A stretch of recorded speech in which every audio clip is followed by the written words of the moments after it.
Welcome, everybody. Welcome to the stream. I am Brayathorn. How's it going, everyone? Hope y'all are doing well. That's it. That's the end of the sentence. There's no I just hope you're doing well. Hope your week got off to a good start. Thank you for sharing part of it with me, with us here, with the community. And yeah, happy to have y'all here. On YouTube land, what's up, Chris? How's it going? Steve, welcome in, buddy. How you doing? Peckish, how are you? Onware, what's going on, buddy? Yeah, look at me. 8:03. Well, 8 p.m. We started at 8 p.m. What is this? Don't worry. Do not be alarmed. Everything just worked this time. So we like that. 11 a.m. for you. Okay, well, hopefully this is a good way to be the part of the start of your day. Oh, snap. Hold up a second. WX Fan 21 coming in with a tier 1 sub. Let's go, nerds. What is going on, WX? How you doing? The man, the myth, the legend has returned to Twitch. I've been streaming. Or are you talking about yourself? Because I've been streaming pretty regularly. That's like the only regular thing going on for me right now is streaming. Everything else is like up in the air. But streaming, mostly. Everything's been pretty regular there. So yeah.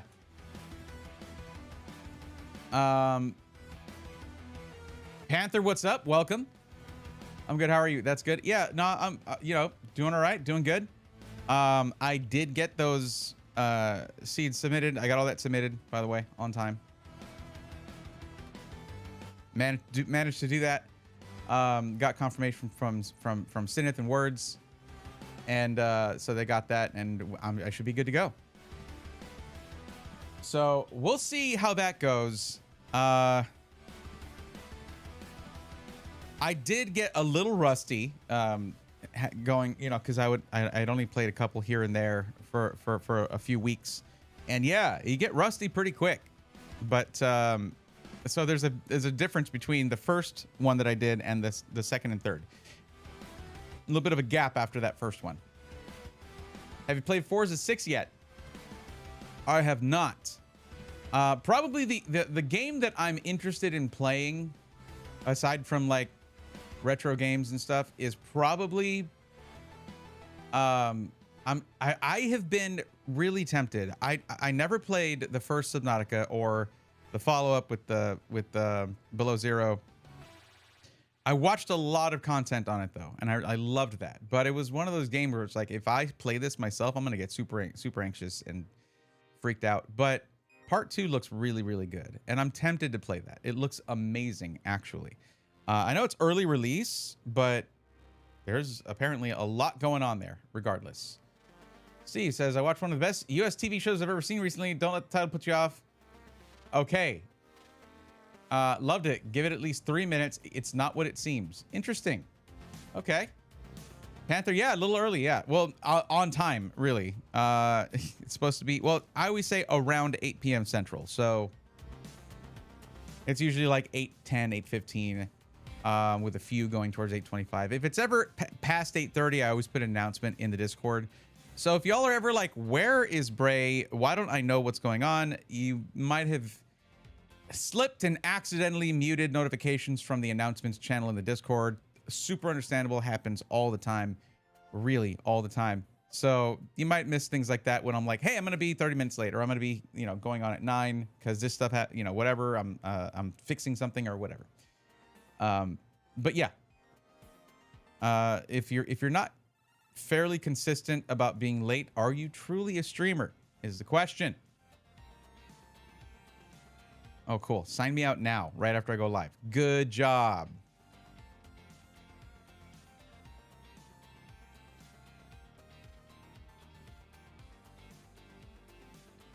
Thanks, Google. Good looking out. Blue Zonic Wolf, what's up? Welcome. Not Jaspers, how you doing? Look at that 50 stream streak going strong, buddy. Thank you for that. Angry Beaver, how you doing? Always fixing something. That's it. That's streaming. Streaming is sometimes doing the thing you intended to do, and many other times troubleshooting. That is streaming.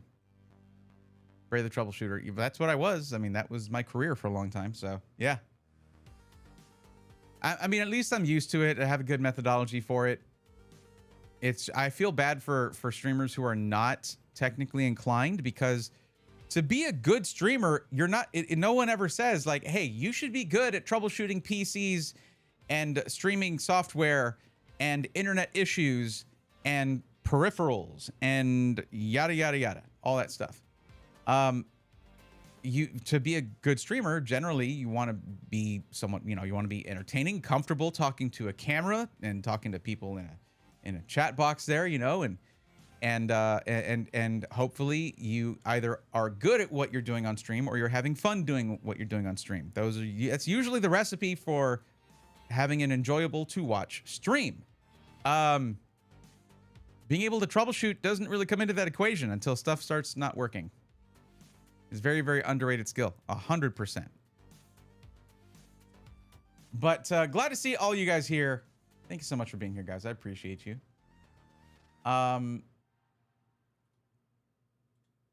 So on Sunday, just so you guys know, if there's some of y'all who haven't been around a bit, but Sundays have been moved back to being gaming streams, and I've been doing my first Pokemon Nuzlocke on there with Pokemon Soul Silver, which was a game I had never played before. I hadn't played that one.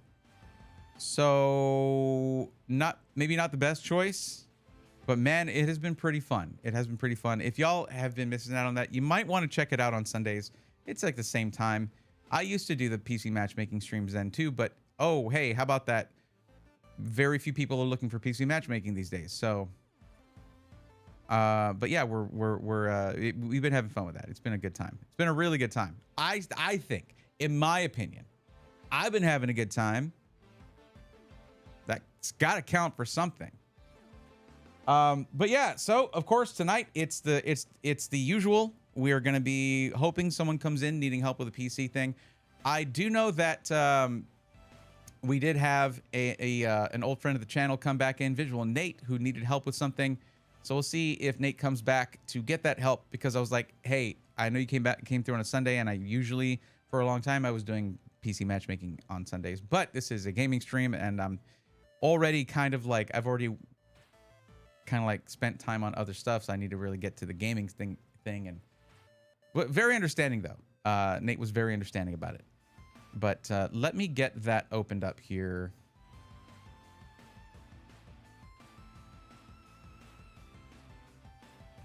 There we go.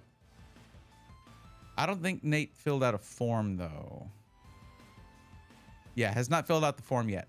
That was going to be a doozy though, because looking for help with getting a PC is already difficult enough in the US, where most of my viewers are. In Chile, it's a little harder, or a lot harder. Yeah. Nate is cool people indeed. I agree. Midwest says, I got a bone to pick with you, sir. Sounds unsanitary, but proceed.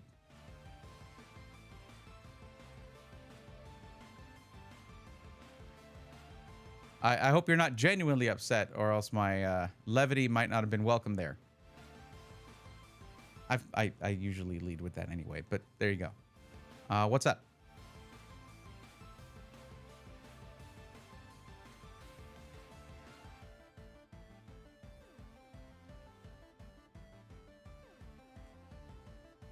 So, by the way, while I'm waiting for that, I have something that I need to figure out.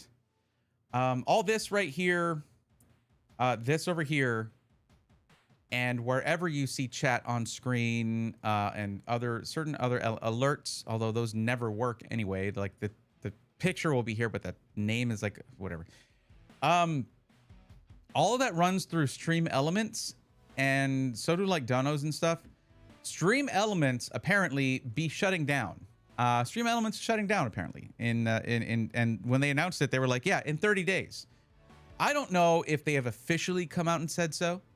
I know that some team members have been either hinting at it or straight out saying it. If they have already like left the team, they're just saying it. But I guess people who are on the team for Stream Elements, who apparently at one point had 200 employees for free, like alert services and overlays and stuff.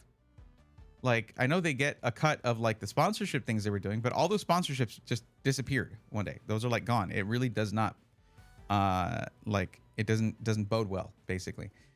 I basically have to figure out my whole stream again, my whole overlays, all that stuff. And I might have to switch everything to where I am running all that. I got to learn how to figure out all the triggers for everything, probably run stuff through streamer bot, stuff like that.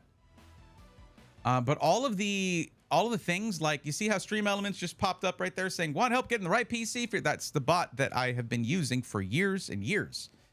So I'm gonna have to figure all that out. I don't know who's gonna step up and take the place. I'm not gonna go over to what is it called? Streamlabs. I'm not gonna go back to Streamlabs, I should say. I started with Streamlabs and well, they turned out to be not very good people based on the business practices they were implementing. So I don't know if they're still doing that stuff. I stopped paying attention to them, but yeah. Gentros, what's up? Welcome. Nope. I would like to thank you for helping me. I did buy a PC from Mr. Stints. So again, thank you for the help. 10 out of 10, my good sir. I'm happy to hear that. That's awesome. I mean, the odds of Jeff coming into the stream to hang out, which he does now and then, but he hadn't in a little while, on the very day and around the very time that I'm helping you out. Those are slim odds. It's crazy. It's crazy. And he came in like right before I started helping you. Like he didn't yet know, like he didn't hear like, oh, $3,000 PC. He's like, oh, I got one of those. It was just, yeah, I don't think he keeps an earpiece in to hear what my streams sound like. He does. Jeff, of course, I know you said that you do listen in sometimes while you're doing other stuff. Buddy, I miss you, bro. I hope we get to hang out again soon. It has been a while. But yeah, CES was too long ago already. Links, what's up? Welcome. Feel like things are a little livelier tonight. I love that. I appreciate you guys. Yes, indeed, Chris. It was a crazy but beautiful situation, and it all worked out perfectly. And he's like, "Hey, I've got a PC coming up that matches what you're trying to do exactly." So, yeah, definitely was meant to be. Then he's been fantastic to work with. He's like a paragon in the in that segment of the industry. Everybody knows and likes Stints. That is an observable fact. Interestingly, like every CES now, when I go to CES, they have a, I don't know if I'll be invited next year because I'm not really making pre-built content right now, but they have a gathering for system integrators, system integrator party, a mixer kind of thing, you know, like everyone gets together at a specific bar, kind of hangs out, chats with each other. These are competing companies, like the CEOs of competing company or the owners of these boutique builders and things like that. They all get together, hang out, and have a good time. And I just, you know, aside from being a little bit too tall, Jeff just gets along with everybody, you know? A little annoying with the tallness. Knock it off, buddy. A little slouch never hurt nobody. That is factually incorrect. Okay. Even crazier, pretty much, they're still in process of moving buildings. Really? Wow. See, this is why I need to keep conversations going. I am ashamed to say that I sort of let this whole situation get to me so much that I have sort of gone, I've sort of gone inward with I've sort of internalized a lot of it. I haven't been good at communicating to anybody. And that includes the friends that I've made in the industry, other content creators that I've made friends with, things like that. We've got like a Discord and stuff, and I haven't been in there. I'm rarely in Discord in general, but I need to fix that because a lot of the communications that I can do right now, especially with my primary email kind of being on the fritz. I don't know. It has been a rough 2026. So, but I can't let that get to me. I've been feeling more and more like myself, and I need to get back to it's especially sort of watching as things get worse a lot slower than I expected. You know, like you're still my feeling at first when the Rampocalypse was really ramping up was that we would get to a point here where you just couldn't buy parts. That's currently not the case yet. It's not the case yet, and it doesn't seem close yet. But I figured we'd be months into that point now, where it's just absolute scarcity. And now you have Corsair sourcing their RAM ICs from a Chinese RAM manufacturer. That is not one of the big, your Micron, SK Hynix, or Samsung. And apparently it is up to snuff. It's doing the trick. It's doing the job of the DDR5 thing. Like, I've seen this industry go through some rough times, but we hang on. It persists.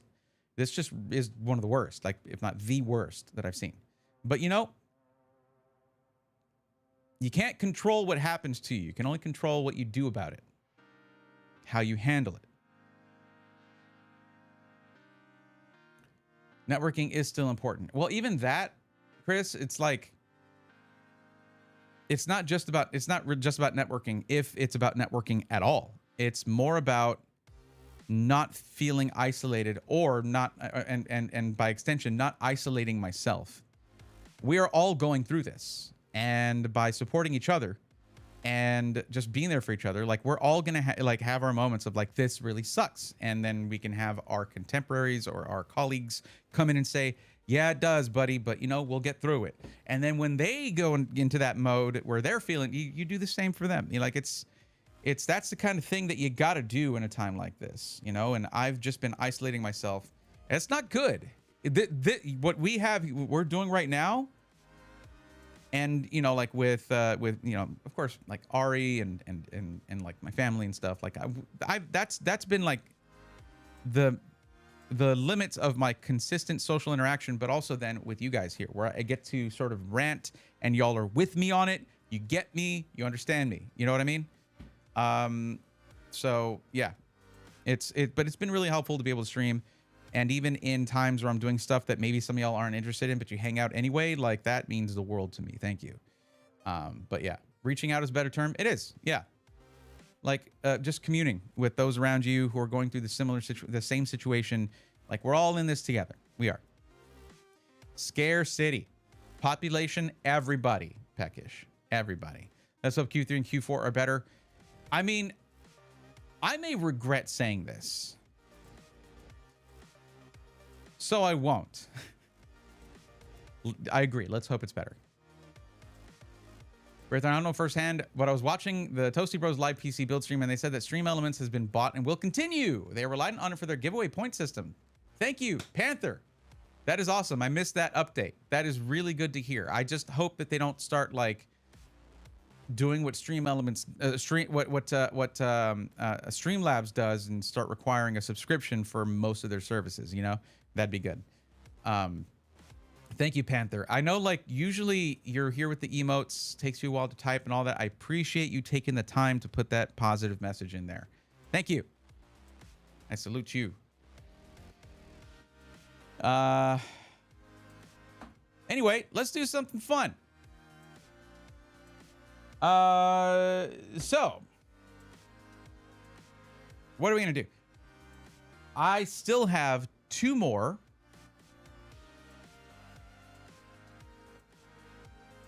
of these Gem Pack Volume 5.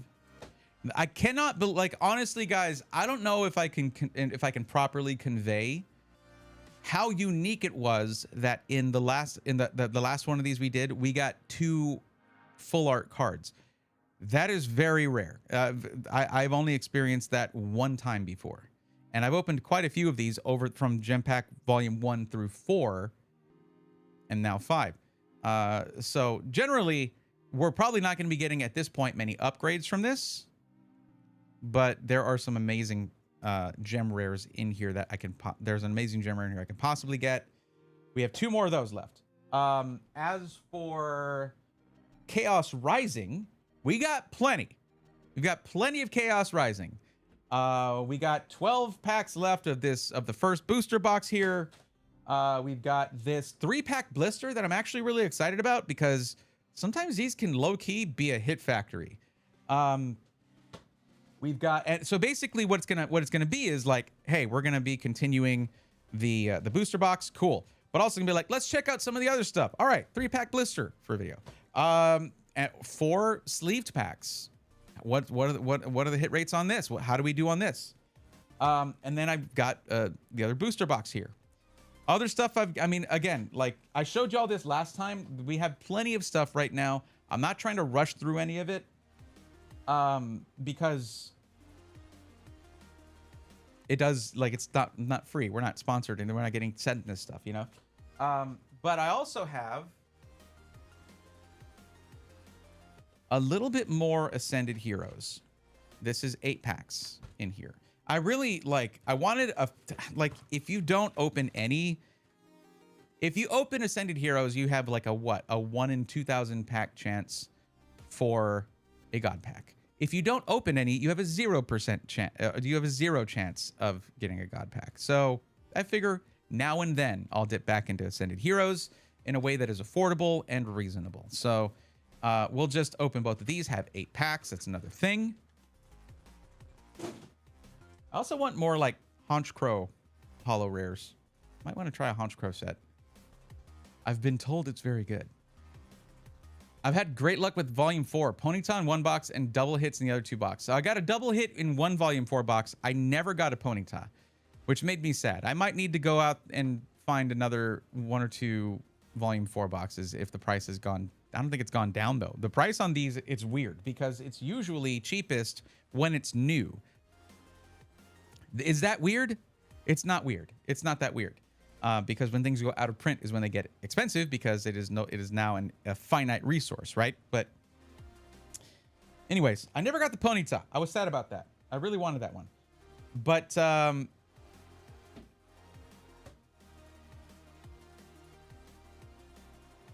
yeah, we also, after this booster box is done, because I was, I don't know, excited about Chaos Rising, I do have another booster box, so like we have plenty of this to go through.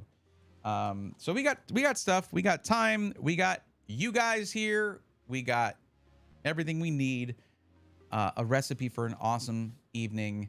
So let's have that. Let's do that. Okay. However, real quick, there is going to be an ad on the Twitch side. I am trying to pay better attention to that. Whoever is not subscribed, I apologize. I'll see you guys in 60 seconds. Hang on a second. Here we go. Onware, refresh your stream, would you?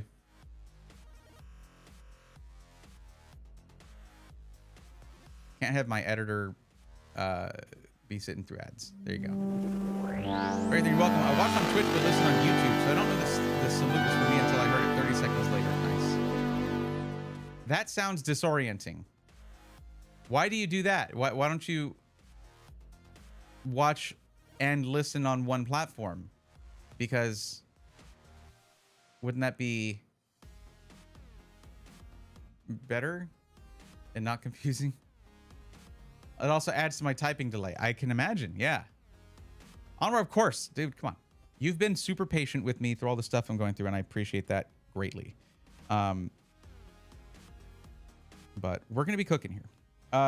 Speaking of cooking, let's hope we cook up some hits. I want to do this 3-pack blister. I am hopeful for this. I think this should do pretty good. And then maybe, I don't know if Nate's going to be coming back tonight. I might reach out and DM him just as a reminder to come back in, because I really want to give it a shot to try and see what we can find in the pre-built market in Chile. Especially because Nate was saying that it's a pretty serious situation where someone needs to be able to do their work from home, and they need a PC for that. If it needs to be something that can be upgraded later, fine. That's fine. Like, that's how it has to be. It just needs to be a working system.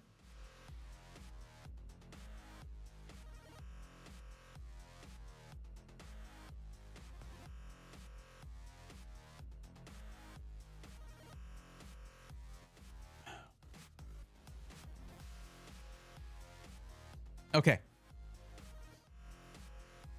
1 sec. We're going to jump over here real quick. I'm going to mysteriously disappear and then mysteriously reappear.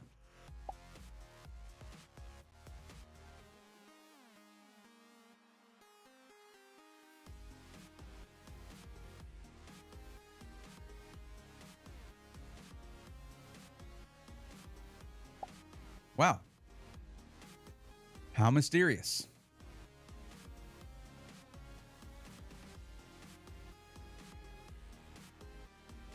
Okay.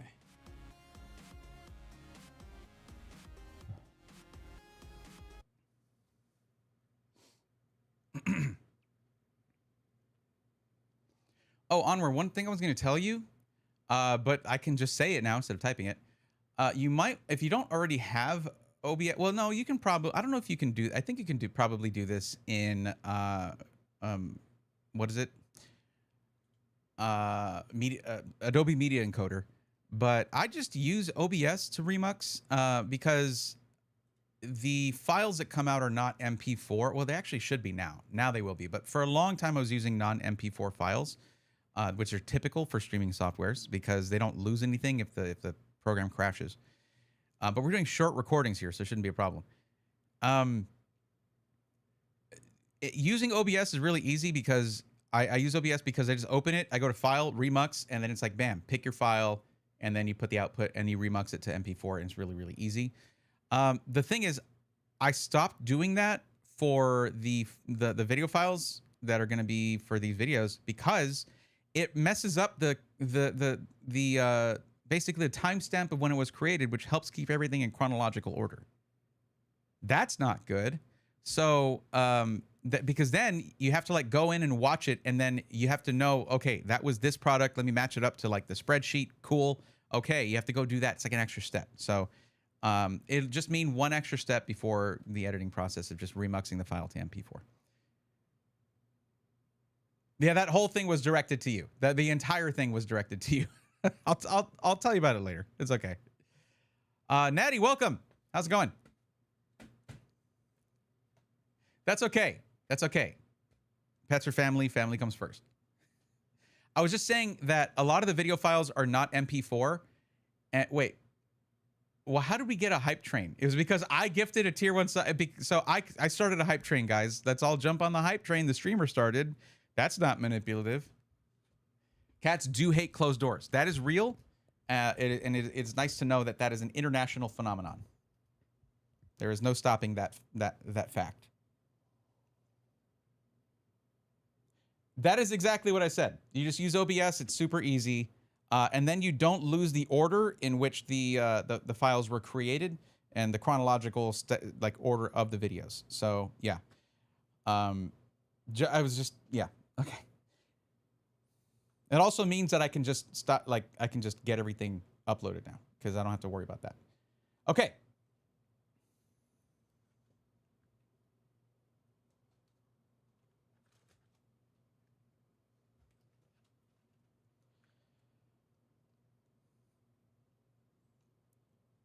I've really been enjoying opening Pokemon's Chaos Rising set. As a matter of fact, we're most of the way through this booster box with just 12 packs to go. Plus, we opened an ETB.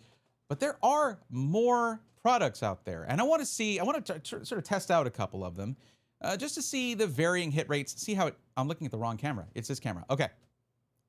All right, let's do that again.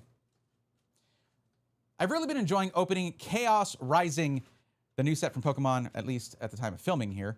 As a matter of fact, we only have 12 packs remaining for the first booster box I got. I have another booster box waiting. We opened an ETB, but those are like the big products. What about the hit rates in the smaller products like this 3-pack blister here? 3-pack check lane blister. These can sometimes be kind of a hit factory here if, you know, just depending on, I guess, your luck. It's not going to be where like, oh, I got my SIR and now the rest of the box is cooked. It's nothing like that. These are going to be a little bit more random. A lot of YouTubers who open a lot of packs, they will get things like booster bundles instead of booster boxes to sort of mix things up like that. Now, we're going to start with this 3-pack blister, but after that, I've got 4 of these sleeved single packs as well. We're going to try that and see how those go. But first, Let's open this thing up and see what we get.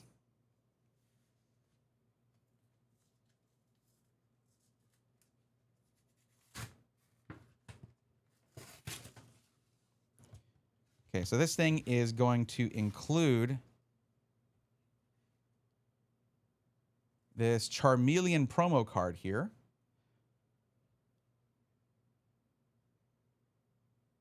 Quite nice. A lot of the promo cards will usually have this Cosmo Holo pattern. Really, really nice.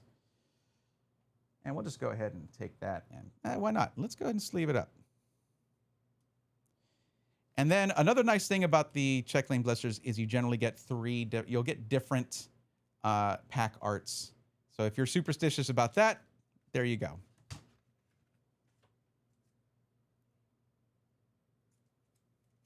All right, there are our 3 packs. I'm going to start off with Dragalge here.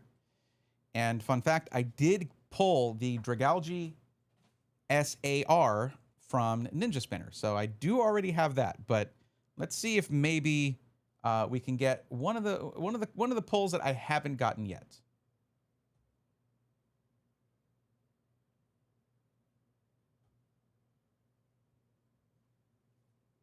All right, let's go. Oh, yo, Igor, what's up, buddy? How's it going? Rurutu, welcome in.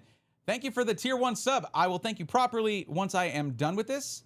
Sorry, I'm recording a video right now, but welcome to the stream. I hope you're doing well. Thank you for gifting a tier 1 sub to Hello Twinkie. Hello Twinkie, welcome to the swarm. I'll do that properly in just a bit. Okay, first pack. Let's see how this thing is gonna go. Let's see. Let's find out if I need to get a few more of these or not.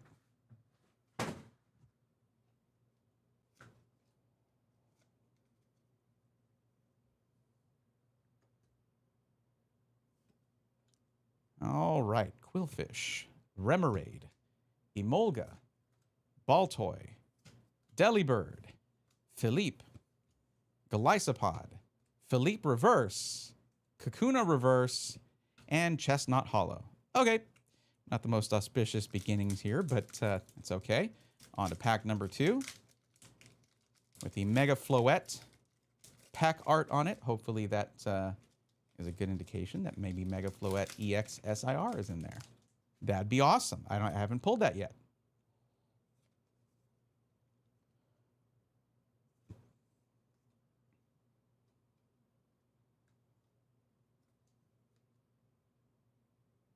All right. Froakie, Vulpix. I was going to say Vilpux. I was reading that back out of order there. Weedle, Sliggoo, Adversity Policy, Sudowoodo, Ange-Floette, Trevenant Reverse. Yo, we got the Chinchino EXSIR. Let's go, nerds. There it is. What did I tell you? What did I tell you? My first SIR from Chaos Rising. And boy, oh boy, what a good one that is. Ah, oh, that's awesome. Oh, it's so cute. Look at this. Look at this. Man, did we get a double? I don't know. No, we did not. That Delphox card is really good, though, by the way. Okay. There we go. I might have to go out and pick up some more 3-pack blisters.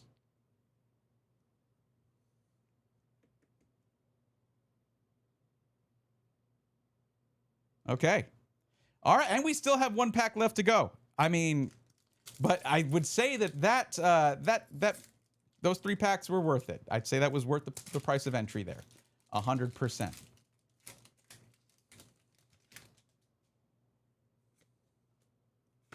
All right, last pack. Here we go. Feels a little greedy to ask for last pack mojo here, but hey, why not? Let's get it. Flaffy, Prism Tower, Ninetales, Golisopod, Carnivine Reverse, Avalugg Reverse, and Xerneas Hollow. But you know what? I don't mind at all. There it is, the star of the show here. Man, I hope I get similar luck with those four sleeved individual packs. We'll see. But yeah, if you haven't already, get subscribed or hit follow, and we'll see you in the next one. Bye. Not bad, not bad at all. I like that. Thank you for the lurk, Onward. Appreciate it. And yeah, I saw that you mentioned I was looking at the wrong camera, but I usually will eventually catch myself when that happens. Man, I can't believe we got an SIR out of that. That is sick. Again, my first one for this set.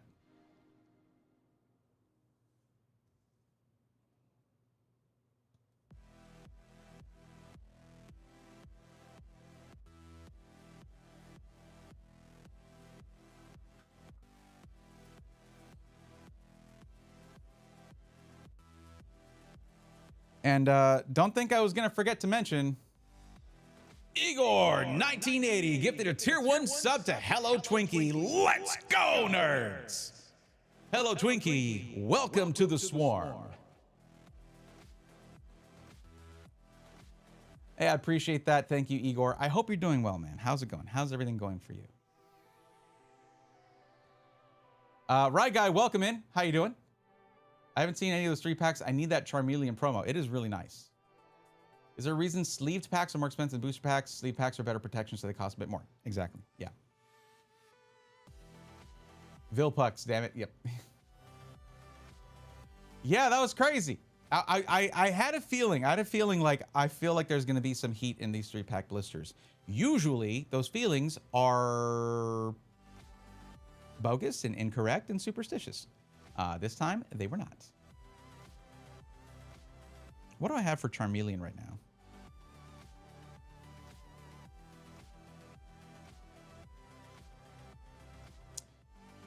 Just an uncommon reverse foil energy. This is an upgrade for my Charmeleon. How about that? Sweet. Computer building is dying and we're all getting into something else. I messed up and bought the Game Boy Lego and now I want more. Oh boy, yeah. That is fun stuff. I was looking at that exactly today. We were at Target. I was picking up some sleeves and I was looking at that today when I went to... I have been really wanting the crossbody bag that they released for the collab, and it's just never there, of course. I'm not going to pay scalper pricing. I just won't get it if I can't get it. It's fine. But I always go check that area that they set up for the collab. But yeah, I saw the Lego Game Boy and I was like, oh, man, I'm already putting money into Pokemon cards, so I'm not going to get that, but that looks like fun. It is awesome. Right there, you asked, why not watch and listen on one app to enter then all my other Twitch tabs that I keep at 1% volume won't accidentally reload and volume up, drowning you out randomly, and less ads when I don't have a gift sub on Twitch. Fair enough. Okay. Right on. So you're saying YouTube is better about ads. Here's the fun fact about that. I chose to have fewer ads on YouTube. I can't really do that on Twitch. I don't have as good control on Twitch as I do on YouTube. Well, it's not even good control. On YouTube, it's just like, how frequently do you want ads to show? That does directly affect your income, right? But it's not a lot of income unless you have thousands of viewers. So I'm like, yeah, infrequently. The only reason there are any ads on YouTube is because I was told, and I believe correctly, if I put no ads, please, YouTube will not promote my stream, because why would they? They're not going to make any money on that. I hate that. But also, YouTube has provided me with a platform. I don't pay YouTube anything for that. I'm eyeing the NES set, but it is retired. It would cost me $300, but I want it so much along with the Atari one. That sounds awesome, man. Lego is a dangerous hobby, but it is a very cool one. But any hobby can be dangerous if you lack self-control, right? Hobbies and collections or whatever you're going to be doing in that vein, it's a cost thing. The costs are they're tangible, right? Cost you money and time, right? But the benefits are intangible. There are like psychological, emotional benefits from it, right? So it can be hard to quantify. It can be hard to compare, hard to sort out whether it's worth it for you to pursue, but it all comes down to how you pursue it, whether you pursue it responsibly or recklessly, whether you're just like addicted or enthusiastic. So it's just like with anything else, you can have too much of a good thing. That's all it is. Unless it's 3D printing. 3D printing can get expensive if you're like, I really like 3D printers, or I print constantly and I like getting odd filaments that are expensive and hard to come by, or colors that I don't use very often, but I just got to have it. And oh no, this one dried out. I got to get a new spool or whatever. It's definitely expensive, but I've been selling a lot of stuff locally. That is cool. See, like this was 3D printed by someone locally. This, here we go. This Charizard, Mega Charizard X, which has a lot of articulation, and you can kind of set it up however you want. He looks a little, it looks better from the front. Like you're seeing it from the top. It's not quite the same, but there we go. The wings are also weird. But like the wings, you change the pitch of the wings, how they're positioned, stuff like that. You can have them sitting up, which is probably the best way to do it. And this was like, I don't know, like $10 at the local card shop, where someone just prints them and they bring them to the card shop. The card shop sells them for them and gives them the money. Really, really cool. Cool for decor. Like the multicolor printing is really nice. The quality is very good. But you know, yeah. I got into Lego build the Going Merry from One Piece. Oh, that's super cool. And I have 6 Gunpla models. That is cool. That is very cool. Nothing free anymore. It never will be. I mean, yeah, Chris, that's the thing. That's the thing. When you're getting into a hobby, you have to reconcile with the fact that you're going to be throwing money into it in order to pursue it. Especially if that hobby is collecting anything. Now, if it's a hobby of like playing basketball with your friends, that's obviously free, right? Other than your time, which, what is that worth to you, right? Like, you have to, again, you have to reconcile all of that, balance it out. You have to find balance. I think something that would cost like $2 to $3 depending on how many they printed. Yeah, pretty much. Pretty much. And it's something they can just like keep running. Just print out a whole tray of those, right?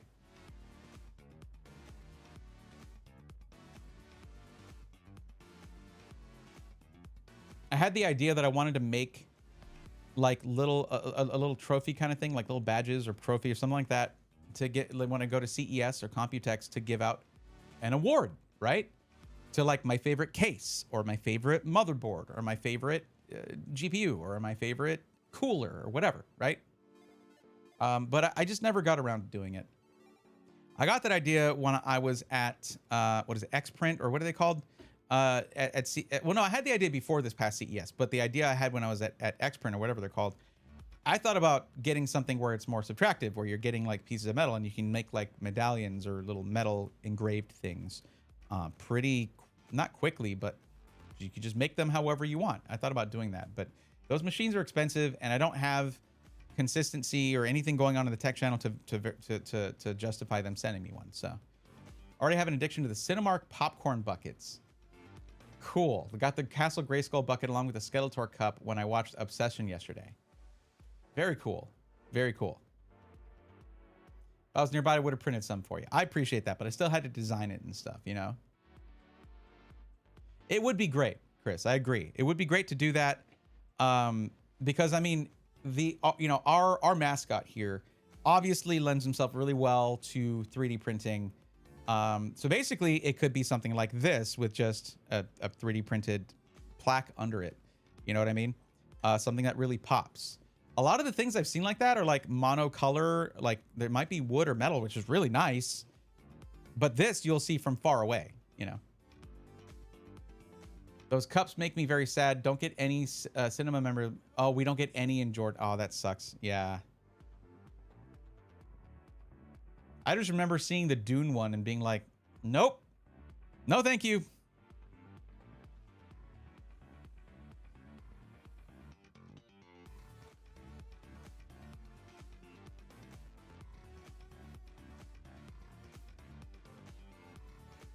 By the way, randomly, the Stream Deck feature on my mouse just randomly started working again. That's cool.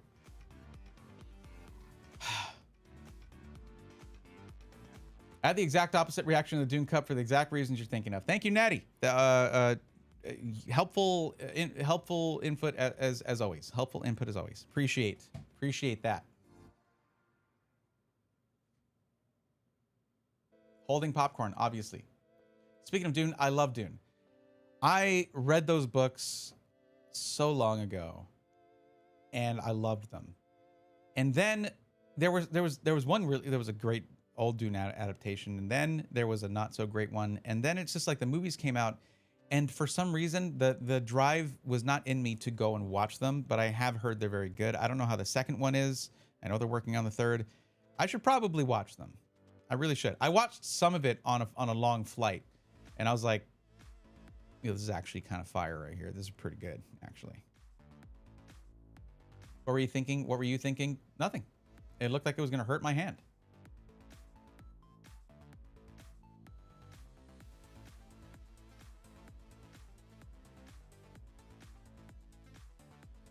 Braithorn, that is a trick I learned from other streamers that stream on Kick and Twitch. Also, what you said about YouTube is true. They won't even give notifications to subscribers who want all from you if they can't make money. Yep, I've experienced that firsthand as a subscriber who didn't pay for YouTube or join the channel for money. The only people they will notify or if you request no ads.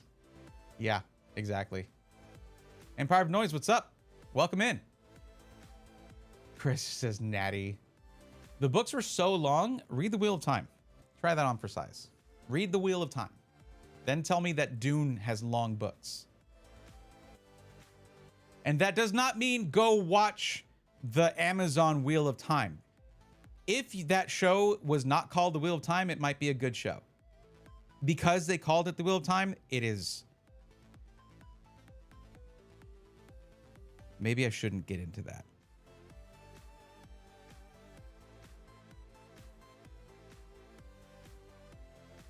I rated Dune Part 2 10 out of 10. Only a 10 in cinema, though.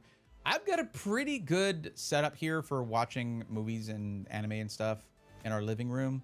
Audio-wise, you know, what is my subwoofer is like a 12-inch amplified subwoofer, and I have surround sound and like a 77-inch TV, OLED, all that. So it's really good. Still not a theater, though. I get that. But I think I'm set there. Like whatever we watch, it pops. It's really good. Oh, Honor, if I turn a knob like a couple millimeters, this subwoofer will shake your house down. It's kind of a problem. Or it was when I was like way back when I was living in an apartment. This thing has been around. I've had this thing for 15 years, I think, or 14 years. And it's just still, it was so good when I bought it. It was separate from the sound system I had separate, just on its own. And it's so good.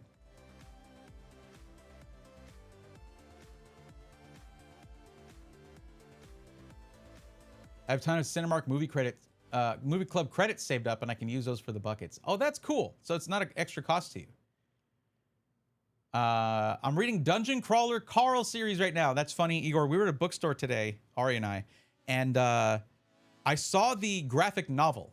And I was like, I have been told so many times I need to read Dungeon Crawler Carl. I've been told so many times I must read it. And I will. Yeah. There's a scene where I actually had to hold on to the seat. I mean, yeah, I like that. I like going to the movie theater. I'm really sad for the state of movies as they are right now. It's really frustrating to see.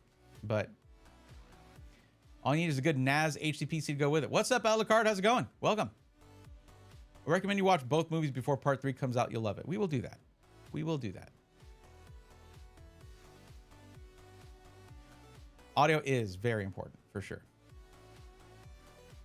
I just had the idea of pain as in like my brain thought of a type of pain and I mentally felt that pain for like the 0.01 seconds that it took for my body to be like, wait a second, that pain isn't supposed to be there. There's no pain there, and immediately canceled that thought.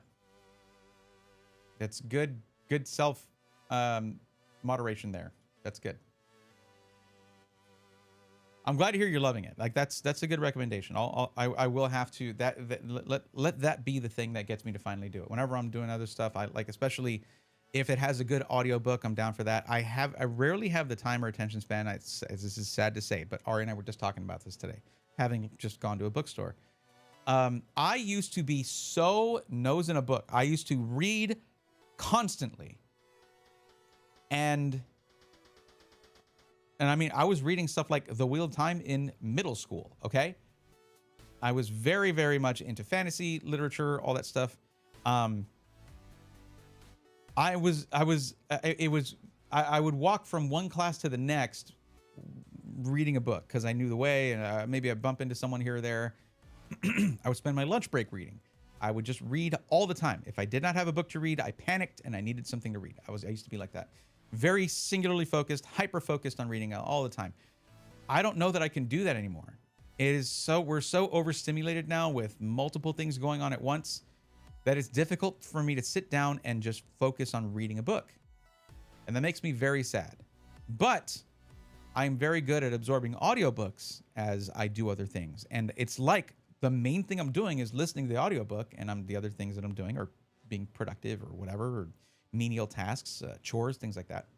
So that's probably how I'll have to do that, but yeah.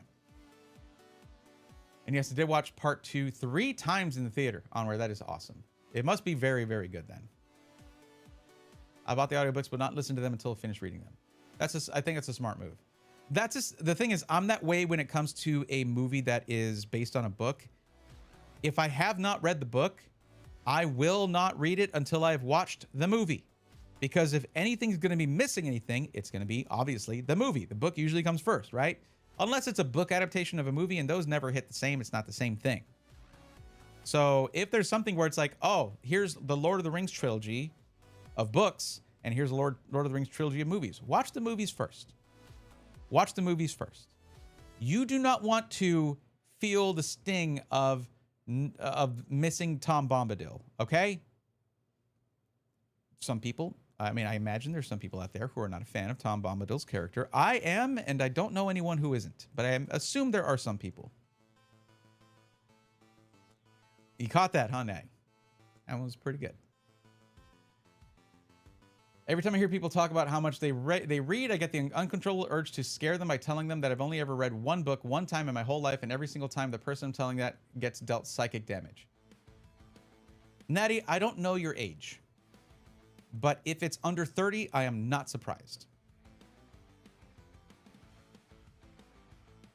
Bray, do you like in-depth sci-fi books? Yes. It's been a while, but I used to, read Asimov and stuff like that. Same for me, but sports and my music. I mean, you got to have something that you're passionate about. It's important. It really is. Okay, let me get these out. Let's do these.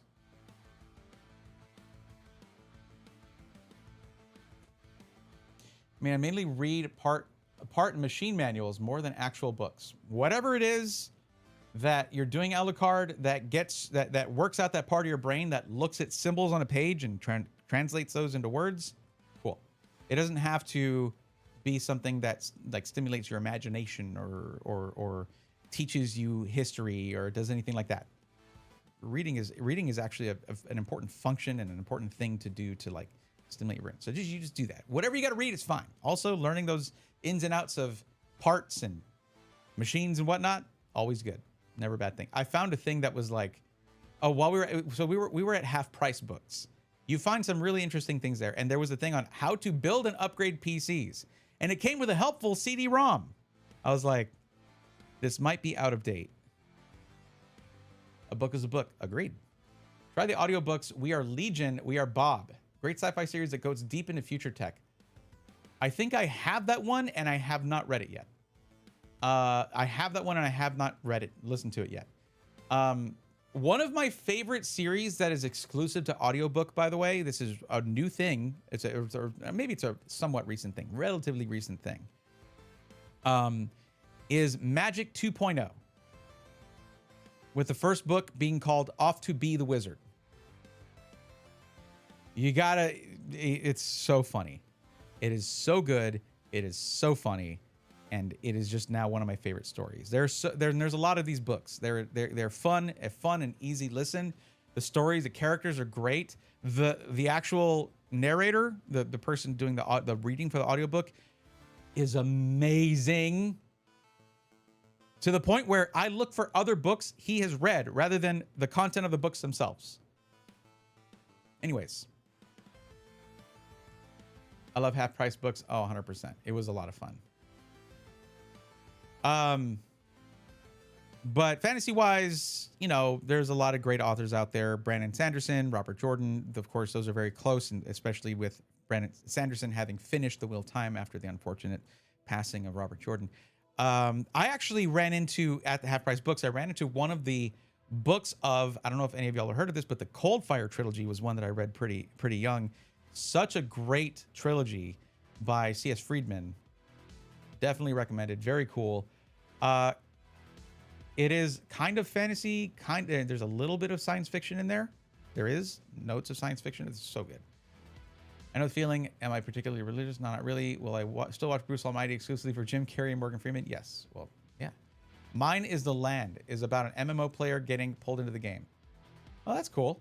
I mean, it's obviously a prolific topic, theme, or premise these days, right? It's a very common premise these days, but very cool.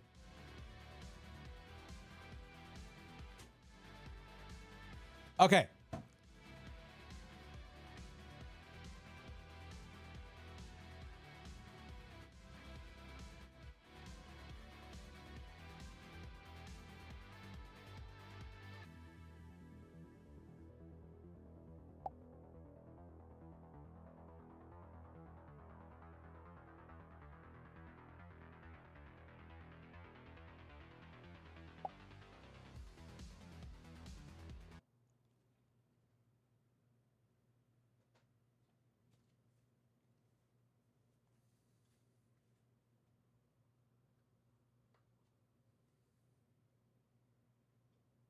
No, I'm not going to show the card that I pulled. Okay.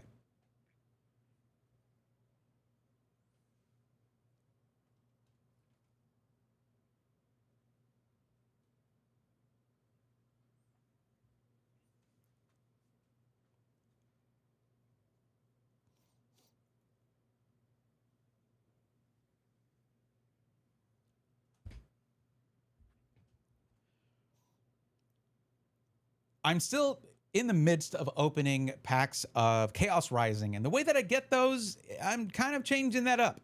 So I still have booster box packs. I did open an ETB, but in the last one for Chaos Rising, last video for Chaos Rising, I opened a 3-pack blister, and I'm not going to spoil it here if you have not watched that video yet, but I got the best pull for Chaos Rising so far from that 3-pack blister. Go check out that video if you haven't already. But now it is time to check out some sleeved single packs here. I've got 4 of these that I picked up when I waited in line to get my first booster box here, and they just been kind of sitting there staring at me. Let's get these things opened up and see what they have been holding on to since then.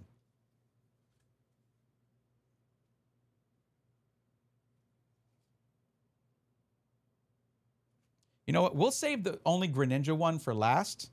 We have 3 Dragalge ones. I should have asked for all 4 of the pack arts. I think it's 4 of them. I did not do that, unfortunately.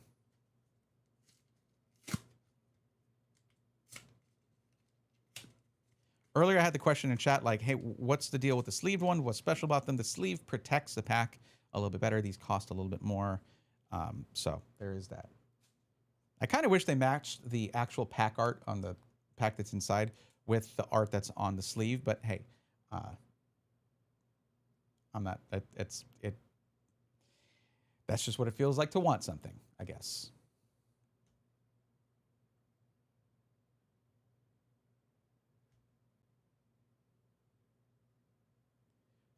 Cocopelli Bob, good evening. Thank you for the 200 biddies. I appreciate that. The genre is called lit RPG. Oh, cool. I didn't know the genre had a name. It's just isekai if you're looking at an anime.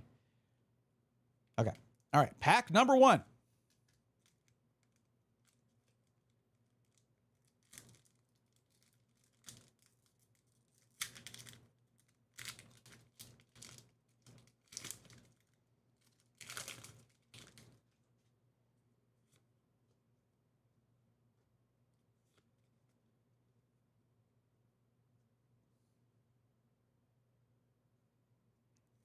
All right, Quilladin, Frogadier. At this point, I've gotten most of the commons and uncommons, so there's not going to be anything new for us here. Goomy, Emma, Garbodor, Great Hall Net, but there are some cards I need more of if I want to build decks with them. Great Hall Net, Zubat Reverse. Yo, we got the Matang illustration rare. First pack magic, let's go. There it is. Let's see, we got a double. Another Delphox holo. Good. I'm interested in building a Delphox deck. But yeah, this is a dupe. I've already got this card, but it is a fantastic one. I do love this card, and I love it when they give first evolutions some love. So I'm happy to see that. I still need a really good Metagross card. Let me know in the comments, what is y'all's favorite Metagross card, and what set is it in? Let me know if I should chase that. I really like Metagross, and I just have like, I don't know, I need to look. I think I just have like, I don't know, an EX or something. I don't know what I have for Metagross. But it's not like an illustration rare or anything like that. So.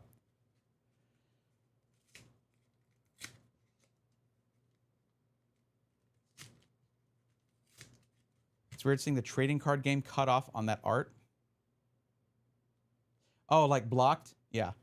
Well, it gives sort of a 3D effect to it, I guess.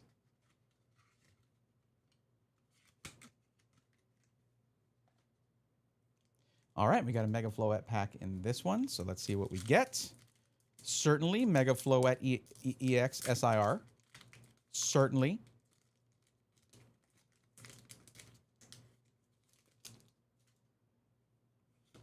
Oh man, now if I actually do get that, y'all are going to say it's rigged. You're going to say it's rigged. I know it. I will bear that burden. Stunky. Goomy. Frogadier. If that had been Froakie, we would have kept the whole rhyming thing going. Patrat. Adversity Policy. Tauros. Ange Floette. Flaffy Reverse. Meowstic Reverse. And Mega Pyroar EX. Mega Pyroar. Definitely, probably someone's favorite Mega evolution. I just don't know who that person is. It's literally just a Pyroar with a lot more hair. That's just all. That's literally all it is. Okay, let's look at that. I'm interested. I got to see the move here. Let's take a look at it real quick. During your opponent's next turn, attacks used by the defending Pokemon do 50 less damage before applying weakness and resistance. So that's a good bit defensive right there. That's defensive right there. Okay, Fiery Big Bang, 290 damage minus. This attack does 10 less damage for each damage counter on this Pokemon. So at full health, it does 290. You start losing health, it's going to do less. So interesting, EX. Usually you see things that modifiers that will raise damage rather than lowering it like that, which is interesting. Let's get this focused in. Well, I'll focus it after I get the pack out. How about that? That makes more sense.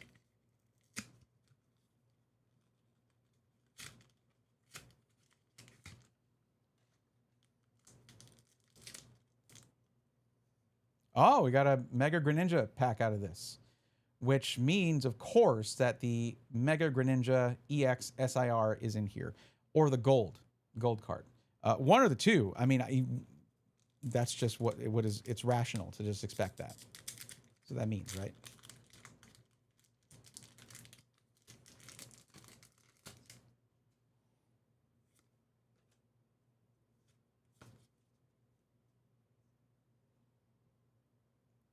I wasn't quite in perfect focus, I noticed before, and there it is. Yeah, you see? All right, 2 packs remaining. Donphan, Phantump, Trubbish, Litleo, Deoxys, Prism Tower, Ninetales, Ferrothorn Reverse. That sounds familiar. Ferroseed Reverse. Okay. And Goodra Hollow. I thought that was leading up to something. I don't know if there's even a full art for Ferrothorn, but I'd really like to have one if there is. Because, like, you know. Okay, whatever. Now this is our Mega Greninja EX pack art. They're really blocking the trading card game thing here, if you're mentioning that. Yo, Nate, what's up? Welcome.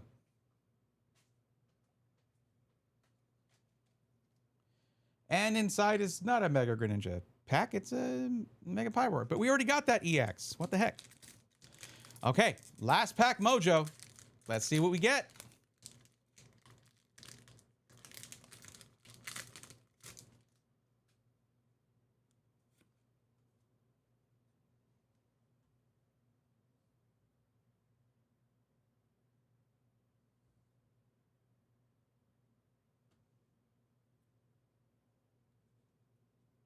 All right. Oh, hold on. Our basic energy first. There we go. All right. Didn't do the pack trick. Gumi. Phantump. There's a Froakie. Okay. Stunky. Emma.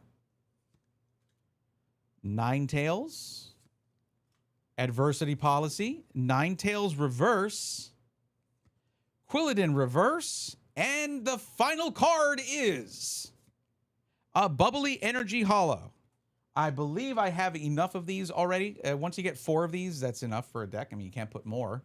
But sure, we'll take another one. Why not? And out of those 4 packs, this is what we got. It's not too bad, but considering, and not to spoil anything, that the 3-pack blister blessed us with an SIR, I think that kind of wins here. But for the hit rate here, this is, I mean, I consider this a hit. You don't have to. That you probably don't. In fact, you might be angry when you see these. But if you are, it's because you don't either have enough already or you don't play the game. But here you go. 2 out of 4 ain't bad. So we'll take that. Anyways, we got more stuff to open up here and more to do in building the greatest Pokédex, the raddest Pokédex that ever was. So get subscribed or hit follow if you have not already, and we'll see you in the next one. Bam. Okay. Let me say it again real quick. Coco Pelly Bob, thank you for the biddies. Let's go, nerds. Appreciate that support. Hey, by the way, Jordan is playing against Argentina in Texas next month in the World Cup. Oh, cool. Interesting. Wait, in Texas, though. Why here? I don't pay attention to sports. I know I've talked about it before. I apologize. This is a failing on my part. But it's just never really been a thing for me. Don't ask why. I don't know. Actually, I do know. And I've gone into it. Just never had an influence around me that was into sports, basically. I had some friends who were athletes, who were into sports and stuff, but like never really pulled me into it. I was never like athletic in that way. When I was young, I did mostly martial arts and stuff like that for my exercise. That was what I was enthusiastic about. But most of my friends were into stuff like D&D and TCGs and things like that.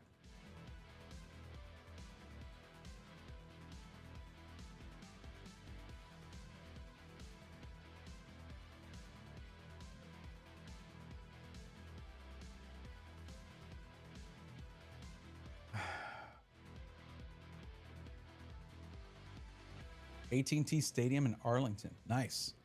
Okay. That's dope. So Nate, I was talking about you earlier. I'm glad you're back. I forgot my Twitch sign isn't on. I didn't realize that thing was off. It's from when I sort of powered everything down when we had a big thunderstorm rolling through and I forgot to power it back up. Here, let's do this.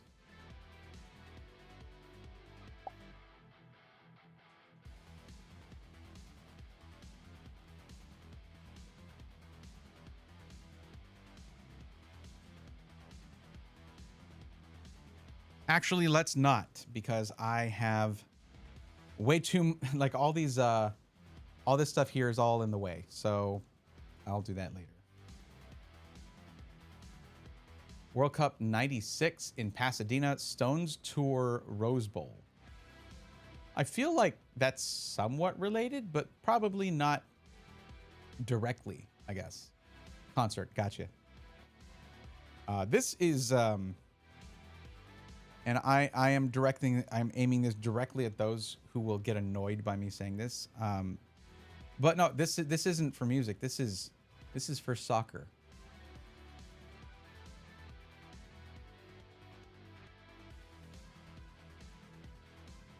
What? What is it? What's wrong? What's wrong? What is it? Hey, by the way, UK people, aluminum.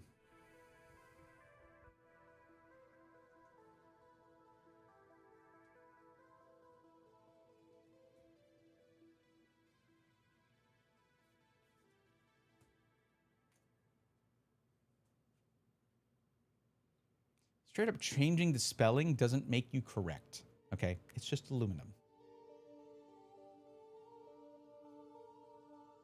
Is Steve still here?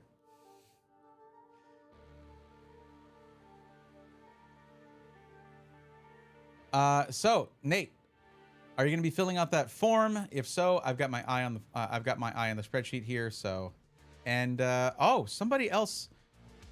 Okay.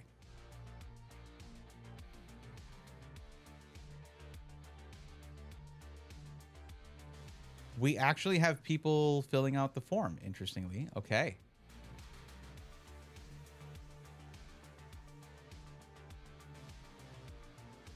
If he was here, he's not anymore. No, I believe he's here. Look at users in chat. Yeah, Nate's still here.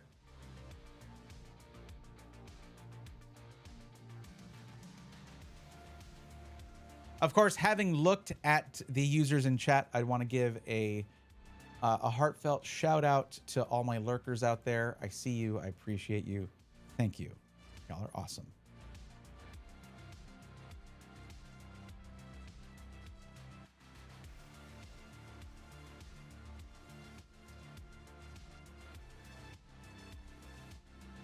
Empire of Noise, it's football, not soccer. Okay. All right. Well, football is a different sport. The ball is completely different, and also like you don't. It's weird that they call it football, like that everyone agrees it's called football, even though mostly they carry it. But there are people who kick that ball with their feet. Fun fact: they're called kickers.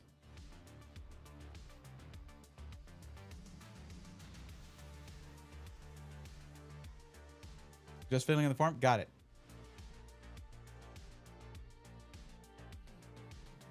Let me know when you're done. I did tell you on Sunday that I'd help you out today. So for those who filled out the form, okay. Nate was here on Sunday. So I'll be helping Visual Nate out first, and then it'll go in order of whoever filled out the form after that. And with that in mind, if you have filled out the form, I need you to do me a favor and maybe actually tell me, because the only reason I looked at the spreadsheet right now was because I knew Nate was here, who had already talked to me about, hey, I need help with a PC. I'm going to fill out the form. If you never tell me that, I will go the entire stream assuming no one has filled out the form. And there's a very good reason for that. We will go 3, 4, 5, or 6 streams with nobody looking for help with a PC because of the global shortages right now. So if you don't say something in chat to tell me, hey, I filled out the form. I don't have anything that's going to like ping me or anything when the form gets filled out. That sounds like it would take some work to set up, and I have not done that. I'm sure I could do it though. But anyways, I didn't. I don't have that. You have to let me know yourself. If you're watching on Twitch, it's very easy. As long as you're following on the Twitch channel, you have free emotes available. And one of them says, I'm on the list. And I says, yo, that's a raid from Shanala Cerberus, raiding with a party of 4. Let's go, nerds. Welcome, raiders. What's up, Shanala? How's it going? I sent the form also. Okay. Coco Pelli Bob. Again, thank you for the biddies, by the way. Take a look in the emotes if you're following, which you... I don't know if you are, actually. Let me see. Yes. Since 2022? Man. There's an emote that looks like this. Just drop that in chat. It's just part of the process. There you go. Like this. Here you go. Are you going to finish that croissant? Are you going to finish that croissant? What's up, Flash Drive 02? How's it going? Thank you. Appreciate that. Howdy, Bray. Played a really cute game demo tonight called The Witch's Bakery. That does sound cute. I opened a 3-pack blister of Chaos Rising, and I got this.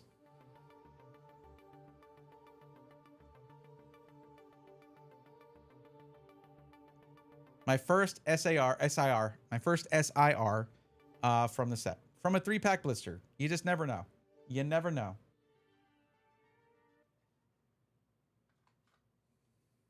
Thought I'd share that with you. I thought you'd like that. But yeah, so let me see. What were you up to? Next, you're going to tell me there's a guy that guards the quarterback back of the lines. Some sort of quarterback. That's not what a quarterback does. But okay. We're not having this debate. All right, nice. Onward. I like that. That's good.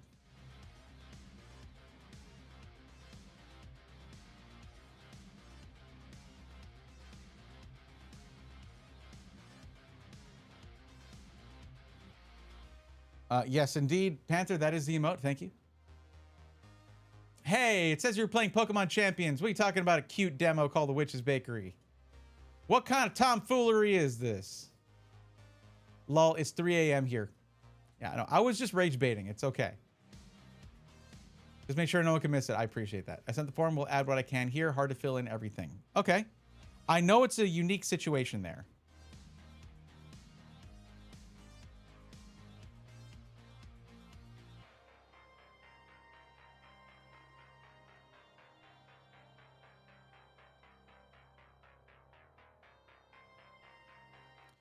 Are you sure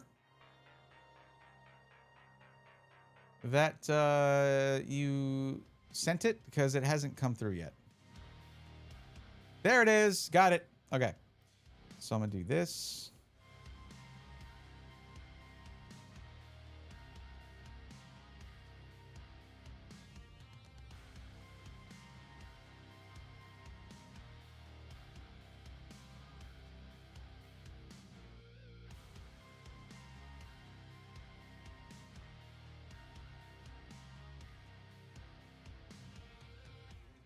So far, let's go over to the form here. Thought I changed the category. I guess it didn't save. Wait, what? Oh, that's okay, Nate. Well, the thing is, by the way, Nate, if auto mod is stopping you from saying a word, there's probably a reason for that. Try not to just like work your way around that. That's why your message got deleted.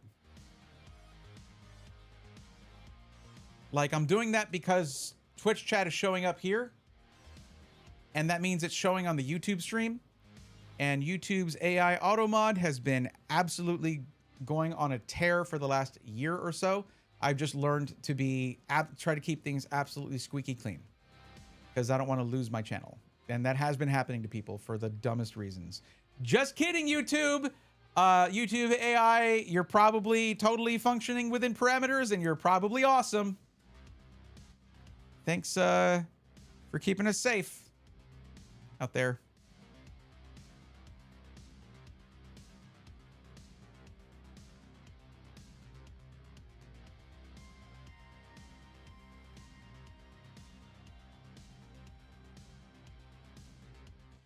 Yeah, and intentional misspellings, I do get it. I do understand that. And that is a way of censoring yourself for sure.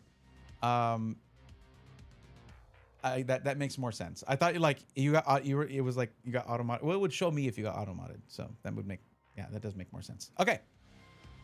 Okay, so far, let's scooch on over here. So we got Visual Nate is here. Bam. Coco Pelly Bob did use the emote that I'm on the list. Podge 3X. I haven't heard anything from you yet.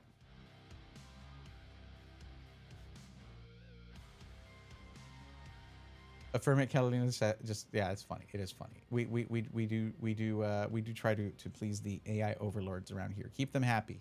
Keep them happy. My wife is here. She loves to watch you too. Well, thank you, Visual Nate's wife.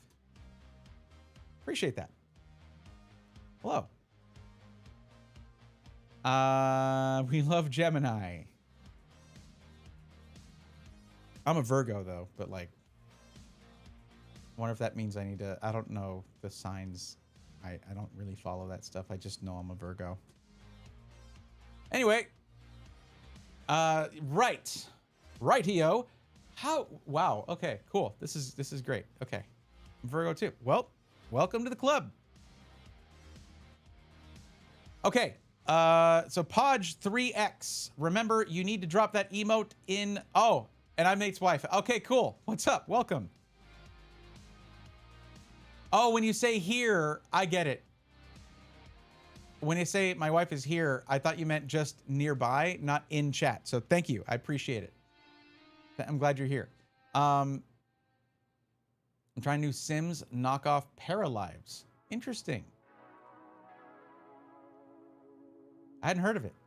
Podrick, sorry, I'm here. I'm at the gym working out. Okay, you're cool. All right, that does mean it might be a little difficult to. Whenever we get to your turn, it is best because I mean we're talking about a decision that's going to be like potentially what 2,500 to 3,000 of your money dollars. So if you can set aside some time to where we can have a direct conversation back and forth and not interrupt your workout and not interrupt the flow of the stream, that would be best. If now's not a good time, you don't lose your place in line. Do not worry about that.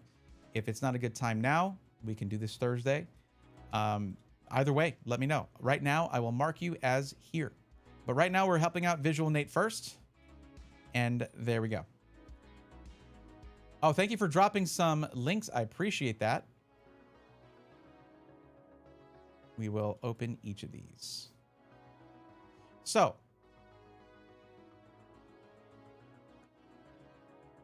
Hello. Why isn't it letting me do the thing?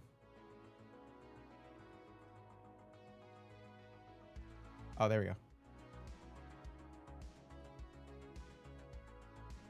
Let's just open each of these. It was doing the thing. I just was looking in the wrong spot.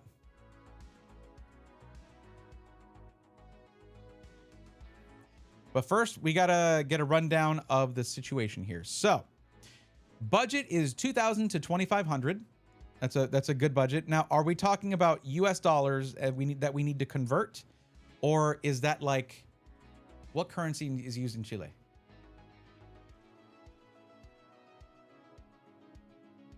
Yo, how many PCs can you bench? Okay. This one is for the OGs. How many of y'all remember RG Beefcake? How many?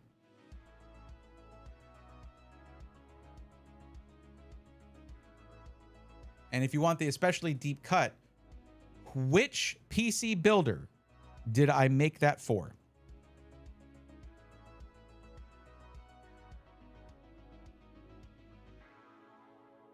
Oh, hey, Bray, finally a time for you to flex your Spanish skills. I can speak some conversational Spanish. That does not mean I can read it very well. Those are different skills. Complementary skills, but they don't you don't automatically, yeah. I'm also here just in case you need translation. I'm going to do my best with Google Translate, but I appreciate you. Thank you.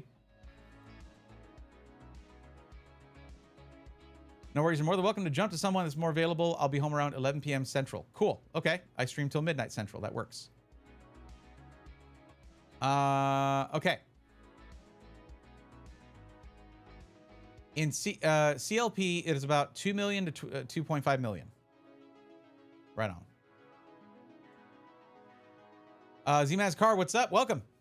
Sorry I missed that earlier. There was a lot. It's kind of a lot going on in Twitch chat, but let's get started here. I'm going to get started with the first link. Okay, so this is the site. I don't know if this link was for a specific PC or just the whole site. The whole site. None of these are for a specific PC. Okay. Got it. Let's get these in order here. Now, let me ask you this. It's a little bit more difficult when we're talking about conversion and whatnot, but the range that you see here, is just to help with the data that we get. It helps sort of fit more people into sort of the pie chart that's like anonymous, just like, hey, this is what people's budgets are or whatever in general, right? Like percentages of people are in the 2,000, 2,500, whatever. Helps with content down the line and stuff. But I do need to know what the actual maximum budget is, the maximum amount of dollars that can be spent comfortably on this PC, right? Not including monitor, keyboard, mouse, taxes, and shipping. So just like that, what I mean by that is whatever the price would be here before taxes and shipping and stuff like that. So what is that number? In US dollars, I'll convert from there. What's up, Lone Vaquero? How's it going?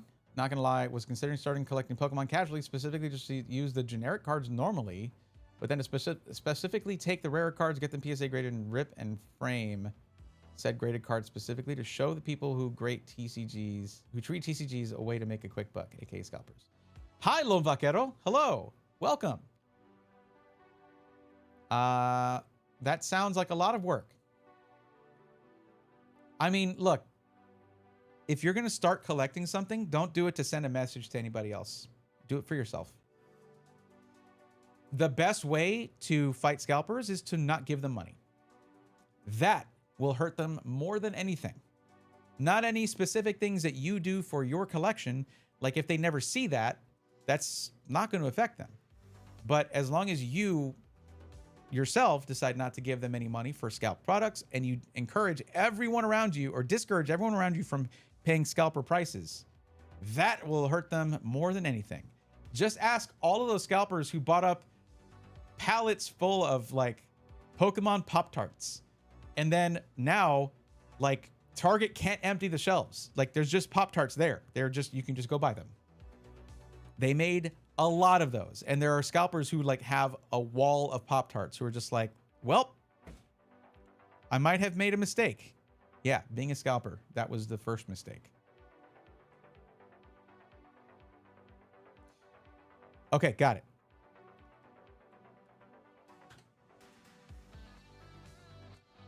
Okay, or 2.25. Got it.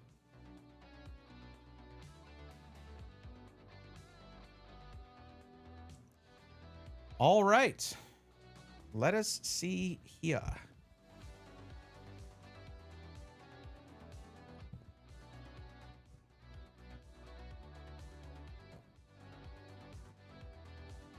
Okay, so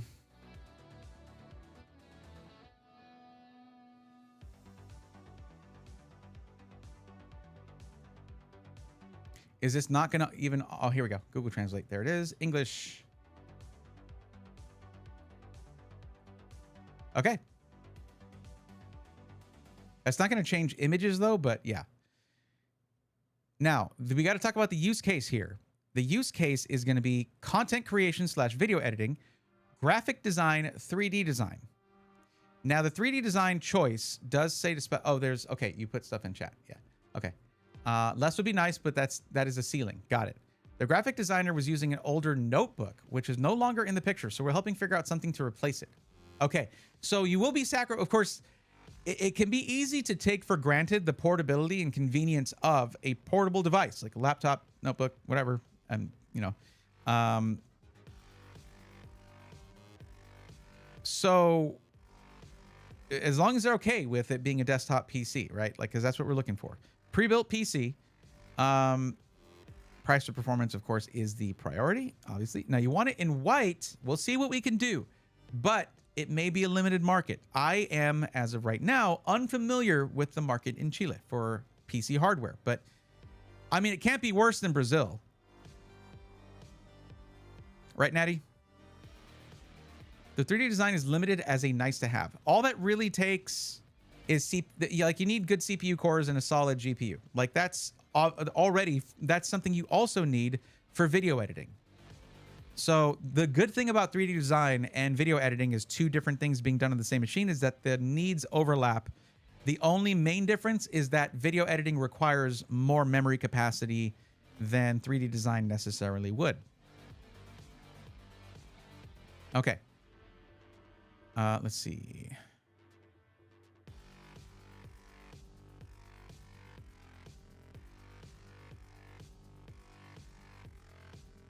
Now, one thing real quick. Out of these 3 stores, is one of these a preferred option, as in there's a location near the person we're trying to help where they can go in store and get it.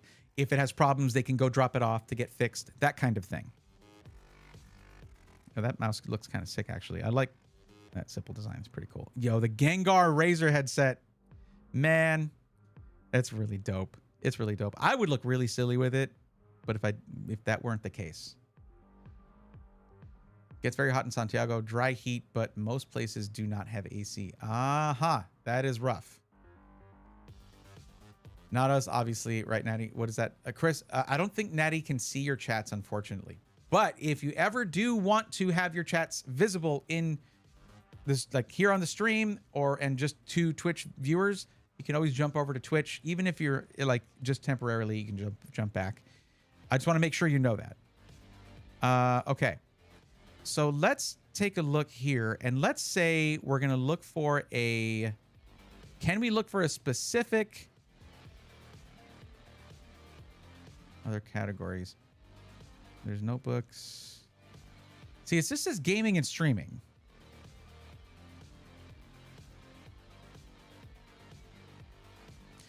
I want to see if I can look for a specific CPU. Looking here as well, the option to be able to upgrade the CPU is not required. So there is one good thing that comes out of that, and that is that you could go with a Core Ultra 200S CPU, which for much less money gives you way more cores and way better video editing. So that's a really good option here. The downside is they're only giving this socket, LGA 1851, they're only giving it one full generation of CPUs. Like, Intel is getting worse about that. But if you don't care about upgrading your CPU down the line, it does not matter. You can get the full value out of that. Plus, one of the nice things about it is you get this current generation of Intel motherboards is totally trouncing AMD in terms of I/O. Like, it's way better. Which can be helpful if you're trying to do things like having, external storage and just other connectivity, any control surfaces for things like video editing, specific tools for that. There are specific tools for video editing that have specific controls, all that kind of stuff. It's really nice if you ever get to be really, really serious about it. But anyways, let's get into this. Let's see here. These are categories, I guess. So... And you said there was one specific that was preferred. Santiago, Chile is a city. I sent 4 sites. Oh, you sent 4. What did I miss? Oh, pcgamer.cl. I missed that one.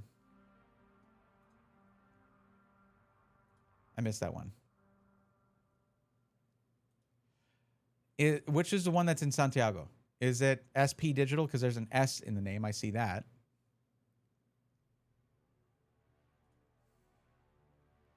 Site can't be reached. All of them are in Santiago. Nice. Okay. We're open to doing custom build or a pre-built, but not self-built. Right. Got it. This one is not working. I don't know why. Okay. Let's see this. Price from highest to lowest. That should sort all the PCs to the top here. And it does. Wow, that's crazy. Okay. Does that? Oh, yeah, it does. 9700X and a 5070 Ti, 32 gigs of RAM is 3 million. Okay. So pricing is pretty high. And no Intel to be seen on a PC just yet. Not a lot of PCs here. I'll be honest. Not a lot of PCs in your price range. Like, there's 2. There's 2 desktop computers here, it seems. Nope.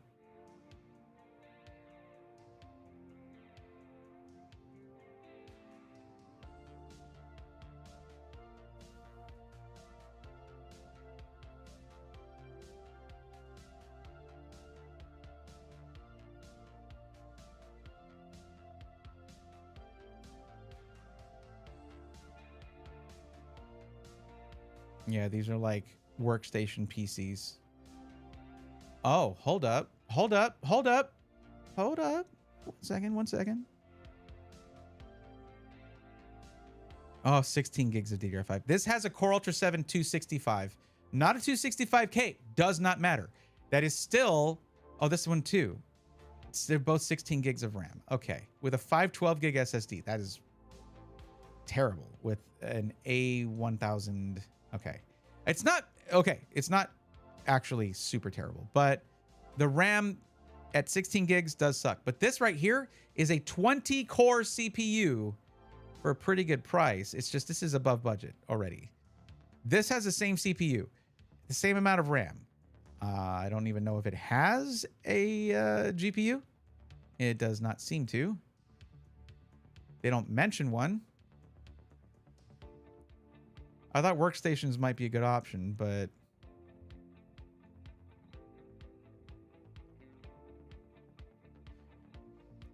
Affirm it, Catalina. Unfortunately, I don't allow links in chat, but y'all can whisper links. You can send it via direct message. Okay, that works. That works too.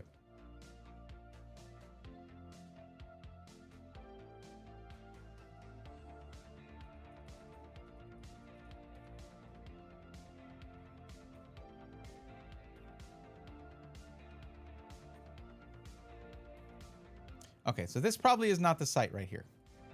We'll skip over this one. There's a good foundation in some of these, but you would immediately want to upgrade RAM, storage, and your GPU. That's like building a new computer. So let's see here. This has a lot more PCs. This is probably a better option here, but let's take a look first. Okay, first off, there we go. That is, I cannot tell you how, being an old internet user, how amazing Google Translate is. Insane. Insane. Okay, so my suggestion is a Core Ultra 200S CPU, particularly the 265K or the 270K KP, I guess they call it. Either one of those is going to be amazing. So processors. No, we want the whole PC. That is not what I was looking for.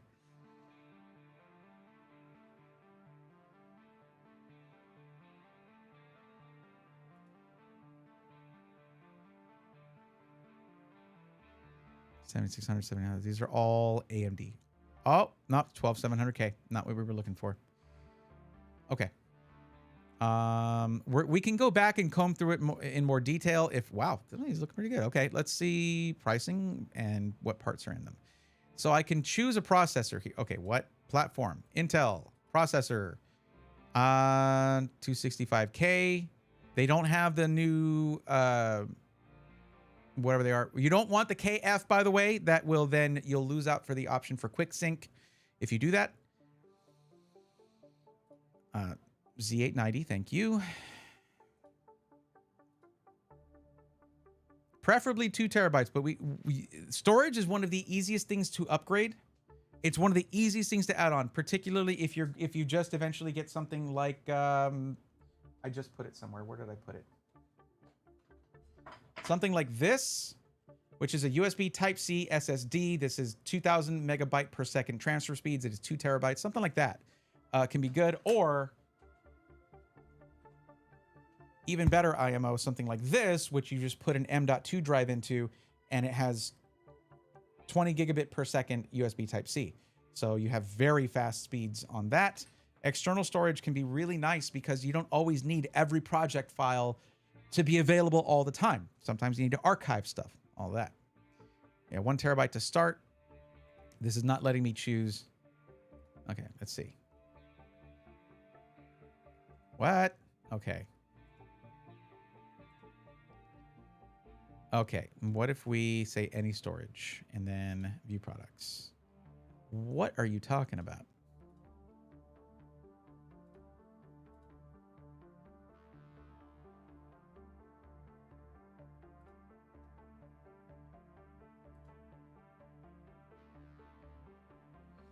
265, 32 gigs DDR5, 1 terabyte SSD. What's the GPU?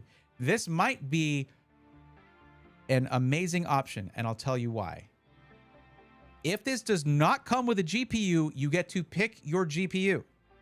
Now, that means it would not be warranted. The GPU wouldn't be. But plugging in a GPU is physically one of the easiest things to do for your PC. This might be an amazing option. So you have the Intel Core Ultra 7, 265, 20 cores. It is not an F-SKU processor, so you have Intel's QuickSync for encoding, which is amazing for video editing, by the way. It's a pretty big boost for video editing. 16 gigs of DDR5 is obviously not great. I thought this thing said it had 32. It does say it has 32 right here, and then you scroll down, and then it says it has 16. Oh, it has 2 of these. Okay. I thought I was catching them in something. I thought I busted them. I did not. So here's what would happen with this. Unfortunately, there is a downside here. Okay? The big downside right now is that it has a 650 watt power supply. Probably came with the case. That's how they get prices like this. Okay? Because obviously we're pretty far below budget, aren't we? Right? The 650 watt power supply should be swappable here. I also don't really like the case very much. I don't care for it. It's very old school. It has 5 1/4 bays. It's like you don't need optical drives anymore in this day and age. And it doesn't look like it has very good airflow. But it looks like a pretty good deal. You get your own GPU, put it in there, and just install the NVIDIA drivers. Something like a 5060 Ti, 16 gig would be a good start. Are you slipping? How did I slip? What are we slipping? We use Dropbox, and Chile has very good bandwidth. Nice. Oh, they have data centers down there. Right on.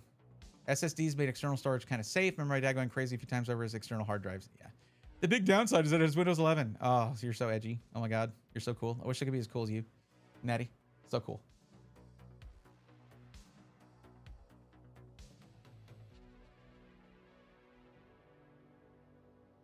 Lone Vaquero, I am sorry. You did type a lot of stuff that I haven't read yet because I'm currently in the middle of helping somebody. Oh, yeah. No, yeah. You need to understand something. I don't get to do this very often anymore. I am extremely rusty.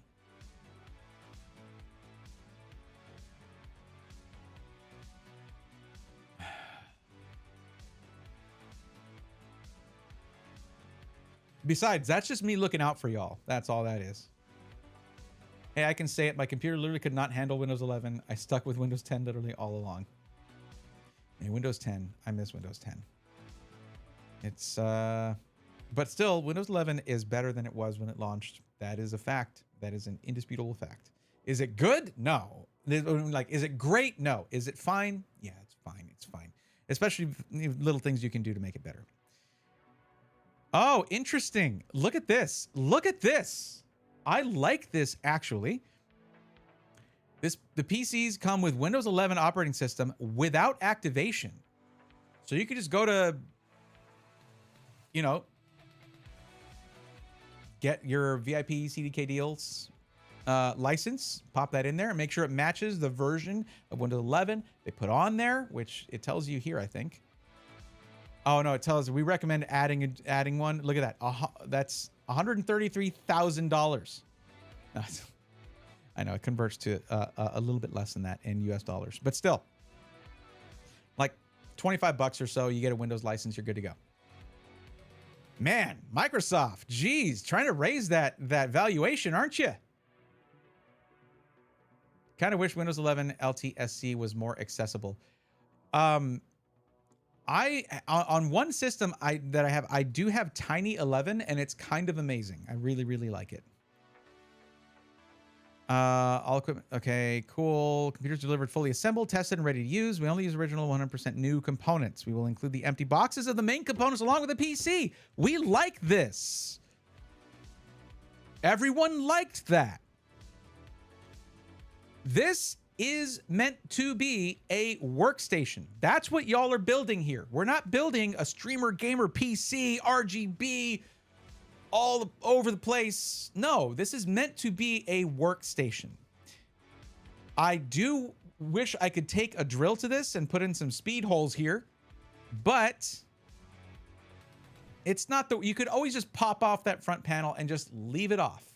That probably would help. Might introduce a little bit more dust though.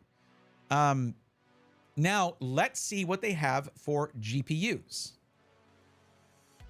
This is not a bad deal. I like the fact that it does not have a GPU right now. Let's go shopping.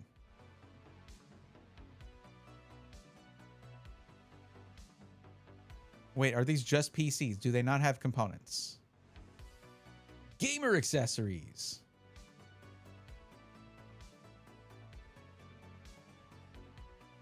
Look at this. They have like video editing, 3D modeling and design. I want to see what they have to say about that. What do they have to say about this?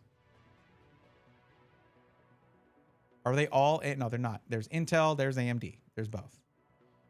You will note that they all have GPUs, but it's like 50, 60, 8 gigs. RX 7600, 8 gig. This lets you skip their poor choices for GPUs and get a solid one. And I think a 5060 Ti 16 gig would be a good start. And if you ever outgrow it because, man, I'm getting too many commissions or I'm getting too much work here, I need to upgrade my GPU. That's a good problem to have. And you can always sell the 5060 Ti 16 gig on the used market if it fits within the budget right now. This is a crazy looking case though.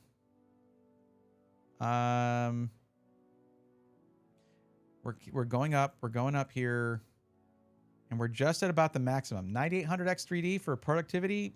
Not terrible, but 12900F. If they have that in the video editing ones, I am upsetty spaghetti. Sorry to use harsh language there, but upsetty spaghetti. KF. Are you serious? Get the F out of there. What does that mean? In case you're wondering. What that means, the letters at the end of the numbers here tell you things about the Intel CPU. The K there means it is unlocked for overclocking. Intel doesn't just give you that. You have to pay a little extra for the right to overclock your CPU. Most people, not a huge fan of that, but it's an accepted thing. It's been like that for a very long time, right? So what does the F mean?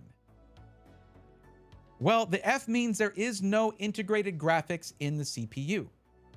If you want to use one of the best features for content creators or those doing anything video-wise that comes with Intel CPUs, which is called QuickSync, where you'll basically the work of encoding is divvied up between the GPU and the CPU.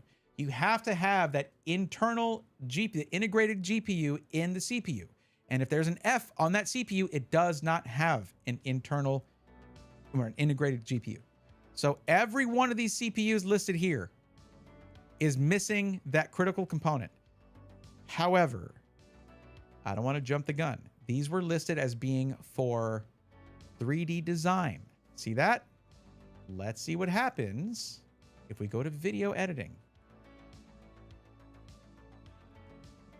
Oh, I gave them an out. I gave them the chance. 14700F, 14400F, 12700F, F. Every single one of these is an F SKU, unless it's AMD. Even this with the Core Ultra 7 is a 265F. It's for video editing. Well, now we know what their grade is for when they spec out their the piece. It's an F. The grade is an F. That's how we're bringing this home. Okay. Well, this one is not. This is a Core Ultra 7 265, meaning it doesn't have the K, so it's not overclockable, but you don't want to do that anyway. It's already hot enough down there. But it's a 265 non-F, so it has integrated graphics. Now, another big downside here is even 32 gigs will eventually not be enough for heavy video editing. I know I'm getting a lot into the details here, but I don't want to like just tell you there's a problem and not tell you why. That would not be helpful of me. So what do I mean? When you're editing video, as you're scrubbing through that timeline and you're seeing all these frames pop up as it's going through the timeline, those frames are rendered and they have to stay rendered somewhere so that you can go back and forth through that timeline, find where you're making your cuts, doing all these different things, adding effects, doing whatever you're doing. That goes directly into your system memory. Now, if you're editing 4K video, that can get pretty taxing on 32 gigs of RAM, especially if you're running other programs as well while you're editing video. Like maybe close those 20 tabs of Chrome while you're trying to edit video. That is actually a real thing that you need to do when you're editing video. Close out things that gobble up a lot of memory because you need all of it you can get. But one good thing about RAM is that once the prices come under control in a couple years, hopefully, it's one of the easier upgrades to do. So you can upgrade to 64 gigs or higher down the line without really worrying about breaking it. It's not that difficult to do. A 5-minute YouTube video can teach you how to do that. Now we know where they're saving money. We found the one Intel PC that has integrated graphics for QuickSync. So we're going to keep an eye on this, but they don't have components. Let's go back to here. And we're going to look at components. Okay, can we translate better? Okay. They also, I think, I don't know if they mentioned the cooler. I need to take a better look at that. How about we just search? 5060 Ti 16 gigabyte.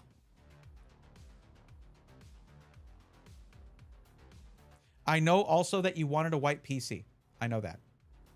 But we're looking for the best deal we can get. Now, if we look here, this is 732K, right? And this PC is 1341. We are under that budget ceiling, or we're right at it. Let me check.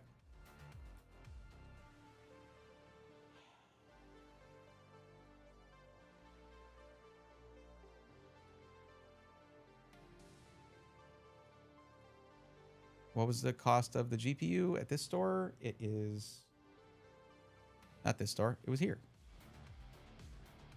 I actually should look for cheaper ones. Hold on.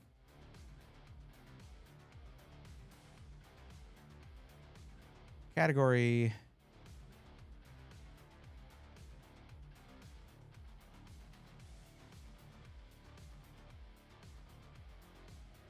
There we go. Now we can look at all the prices. We go price low to high. Okay, the cheapest 16 gig. Oh, it's 8 gig. 8 gig. 8 gig, 16 gig. Cheapest 16 gig is $699.99. Nice. Nice, nice, nice, nice. Okay. That brings it to $2,041,580. Whatever the currency is. But I picked white because I thought you liked white PCs. That is very nice of you. That is very nice of you.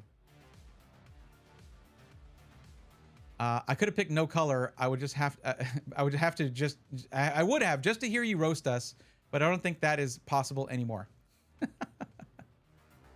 Dropping knowledge on and off like a light switch.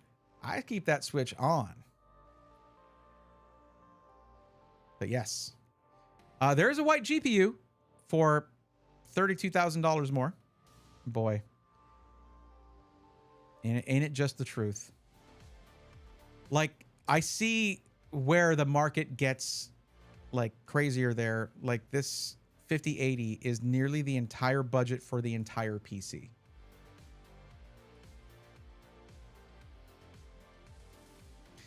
Now, let's take a look real quick at the cooler. What did they say about that? Did they say anything about it? Intel stock cooler. I would at least, yeah, for a 265, that's a 20-core CPU. You want a beefy tower cooler if you can get one, but it doesn't look like they do upgrades for you, which is unfortunate. But the fact that it's not a K-SKU processor, it may be okay on whatever stock cooler comes with that higher-end CPU, which might be a bigger one. It's something to look at upgrading down the line. What I would suggest to brute force the cooling if you're in a hot area, which I know you are, would be an all-in-one liquid cooler. But that can come later. You can probably bring the PC back to these guys to do upgrades.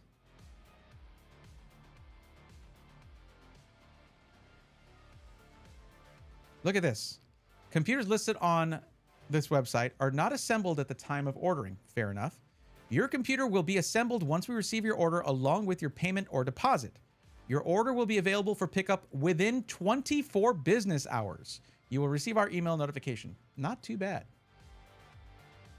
Right now it's midwinter, so we could figure extra cooling out in 6 months. I like the way you think. I do forget what it's like on the opposite side of the equator. By the way, Evil Dead, what's up?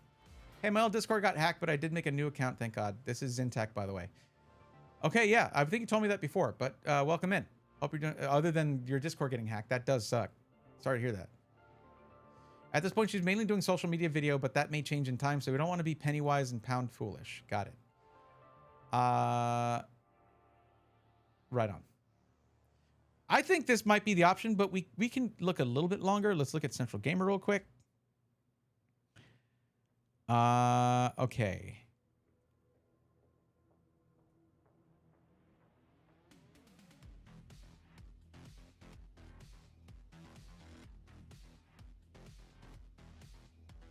And where is this going to start on the pricing? Okay, like right at the... Yeah, then it goes quickly above what we're looking for. Okay.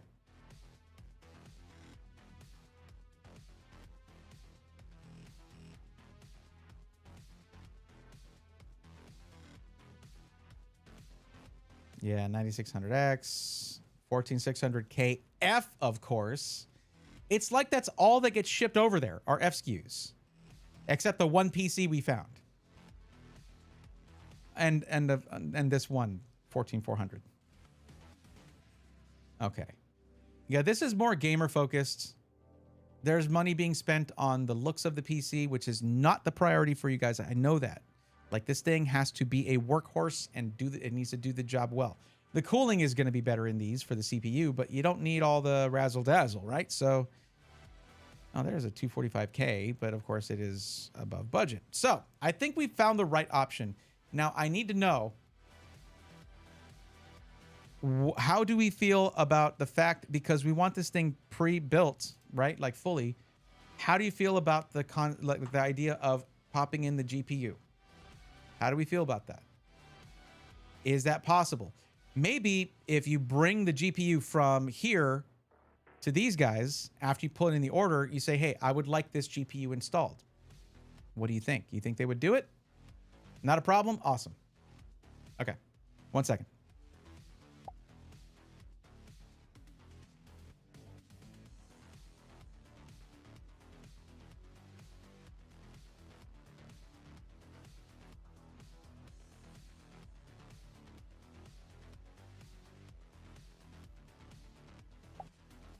Now, I think the only concern I have left at this point.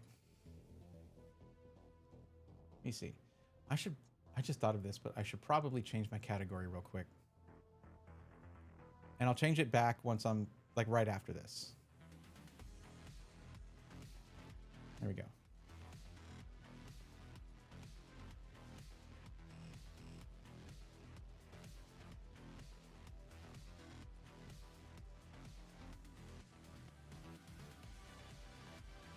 Okay.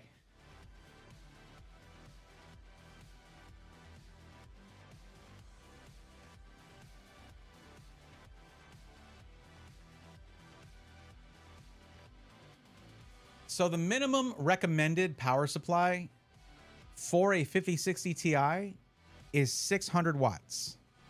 We picked the right GPU.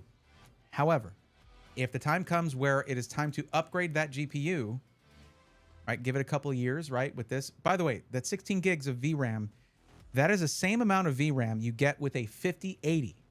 So if VRAM is a critical component to doing the work you're trying to do, and it is, by the way, this is a pretty good choice. It's not as fast, obviously, as a more expensive GPU, but the VRAM is there. Even the 5070 has 12 gigs of VRAM. So this is kind of a special GPU in that way for applications like this, where you're trying to build a production PC on something of a budget, or if you're in an area where parts are more expensive. And in this case, it's the latter, right? So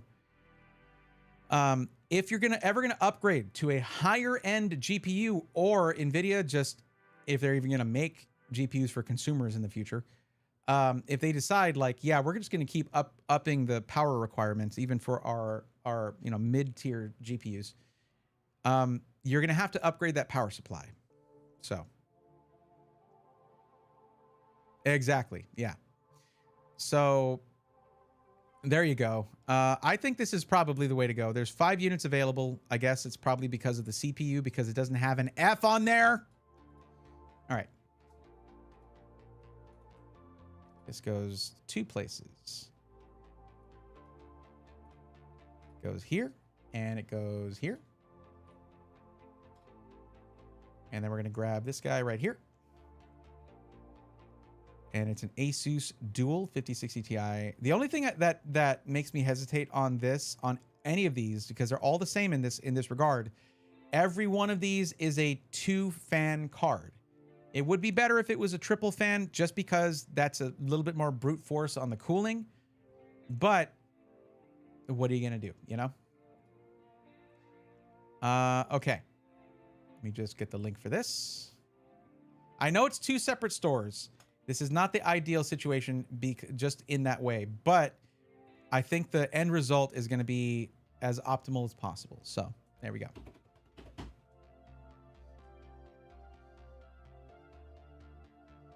There are your 2 links right there. I wish I had a coupon code for you. I have never spoken to these companies, so I don't know what to tell you. I can't help you out there, unfortunately. Yeah, Onward, 24 business hours is very quick. Remember, though, that's not 24 hours. If they're open for 12 hours in a day, then it would be potentially 2 days.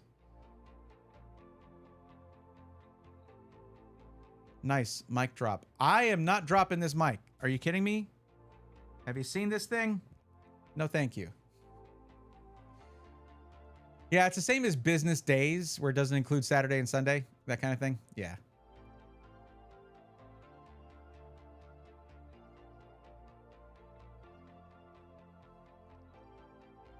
Now, Podge3X did say that I'm welcome to jump jump to someone else if it's not 11 p.m. Central. It is not yet 11 p.m. Central. So here's what we're going to do. We're going to do a Pokemon thing. We're going to rip some Pokemon packs, do a little video thing. Then we're going to help out Coco Pelly Bob, if Coco Pelly Bob is still here.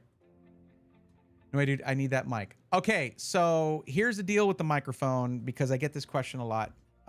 This microphone it's your standard Shure SM7DB, which is it's a pretty high-end microphone. However, you don't need to go with this high-end microphone in order to get it to look something like this. It's a site called Colorware. It's things like software or hardware, but Colorware. And they make all kinds of things like mice and headsets and microphones, obviously. And they don't make them, but they'll get them, and then they put automotive quality paint on them.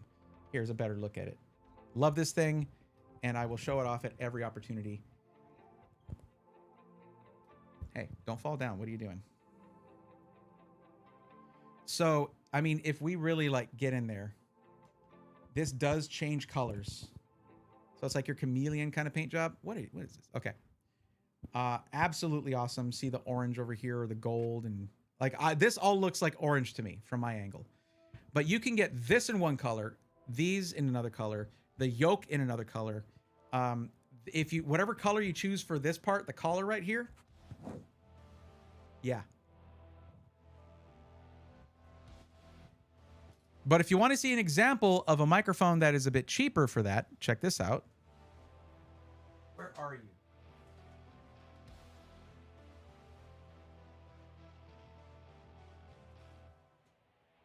Well, okay. It's a little bit buried right now. I have it tucked away in its case. But they have like the SM58, which is like $100 microphone, and then you pay for the paint. You get to pick all the colors that you want. It did not come with this. This I ordered off of Amazon for like, I don't know, $7, $8. It comes with just the black pop filter. It comes with everything that the microphone would come with. They just open it to paint the thing and then send it to you. Stop it, Brace is gonna make me spend more money. Yeah. If you're looking for a good option for this though, check out the MV7 or MVX, I think, if you're going XLR. MV7 has both XLR and USB, but it has like the older one has USB, micro USB, which sucks. There's a newer one that has USB-C. But yeah. Chile has very good delivery, especially in Santiago. They have lots of little motorcycles and stuff. I don't know if I'd put my PC on that though. Welcome back, Nettie. What's up, Cherokee Vapors? How's it going? So, Cocopelli Bob, you are going to be next. However, I'm going to be real quick. I'm going to do a little Pokemon, ripping some packs, and then we will get to helping you out. That's generally how I do it. Whenever I was still getting a lot of people coming in for help, and I was getting into the Pokemon thing, it would be help with the PC, rip some Pokemon packs. Help with the PC, yada, yada, yada.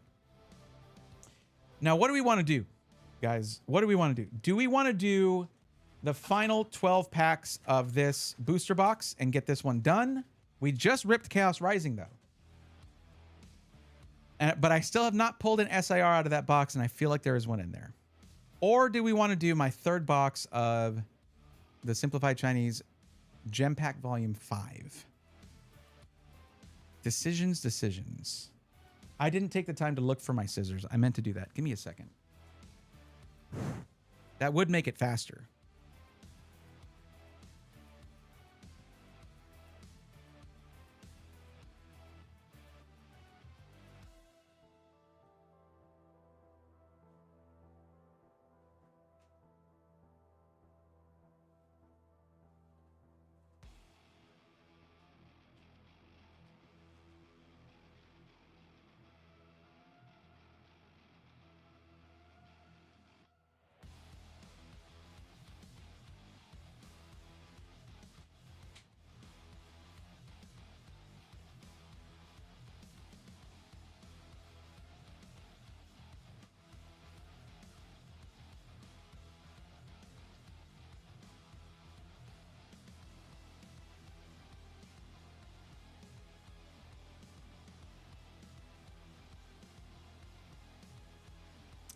Oh, well, genuinely no idea where I put them.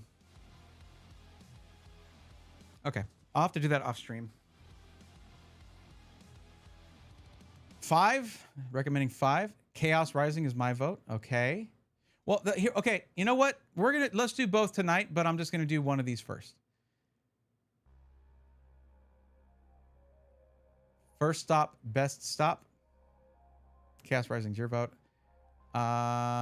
I started getting all my TikTok auction Pokemon wins in the mail. It was like Christmas when I got home today and saw so many boxes at the front door.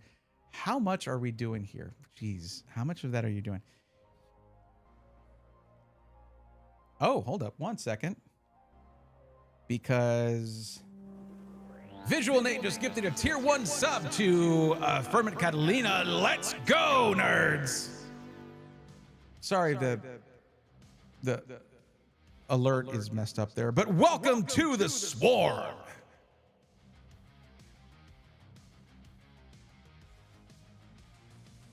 Thank you for that. Appreciate it.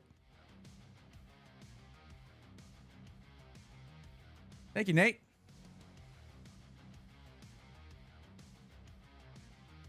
Look at that. 27-month subscriber. Thank you for that. I really appreciate it. Yep, one of my favorite emotes right there. Honestly, my favorite is the animated lurk emote. I spent way too long on that one. And it is my most used emote, like, statistically. So people apparently seem to like using that in other people's chats, which is cool. I mean, it's me lurking. Look at that. There you go. Okay. I think too much, but I'm done for now. Promise myself 2 months of no unnecessary spending until a trip I'm going on comes up. Oh, that's cool. It is lurky indeed. The only thing that I thought of afterwards was I should have used the default font for Twitch chat. Put the word lurk in the normal spot, and my head just like pushes it out of the way, and then like it comes back down. I should have done that, but you know, hindsight, 2020, all that good stuff. I think what we'll do, we're gonna save this for last because it takes longer to do the 30 packs with just 4 cards each. And we're going to finish off this box of Chaos Rising.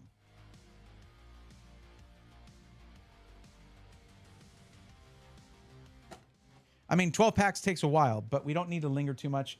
And I can honestly do hits only if you know, maybe we do that. I don't know. Let's do hits only for this. Did I mess this up? Hold on. 2, 4, 5. I am missing a pack. I think I miscalculated. So it's 11 packs. Oops.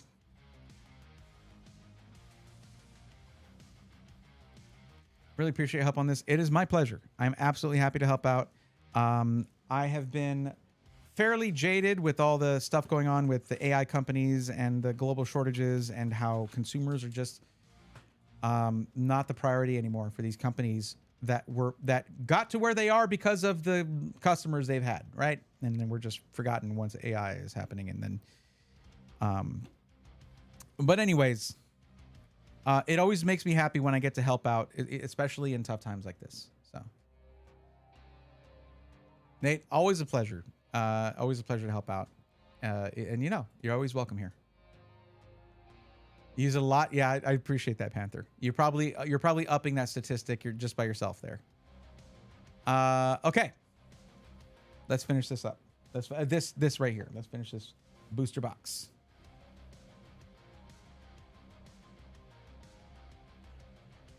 Probably gonna take my next booster box of this a little slower, which, yeah, I really wasn't anticipating having 2 of these. Oops. Oh well. I'm probably gonna do like 6 packs per thing for that, just to make it last a little longer. Slow down my spending on this a little bit.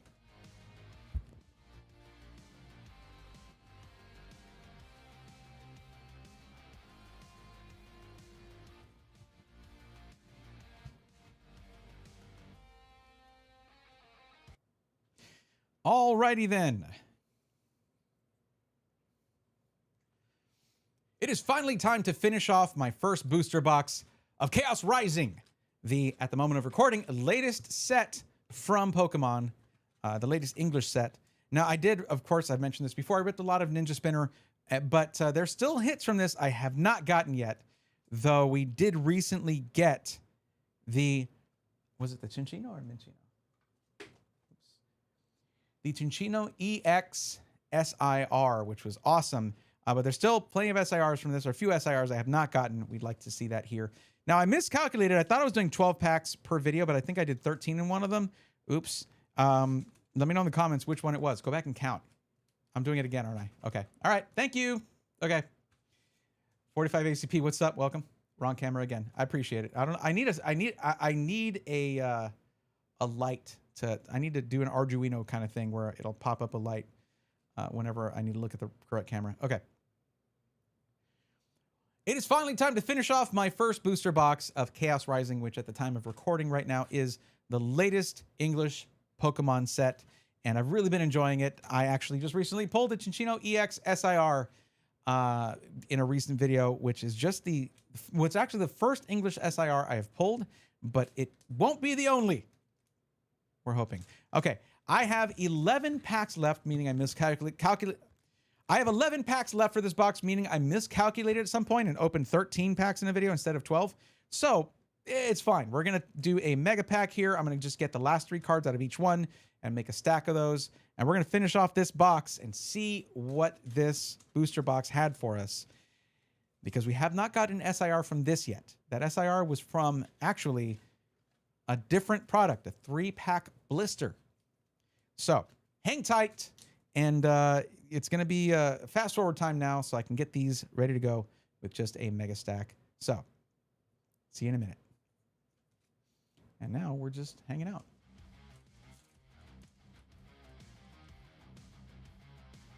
I can turn off the audio ducking there because every little sound will make the music drop by 9 decibels briefly.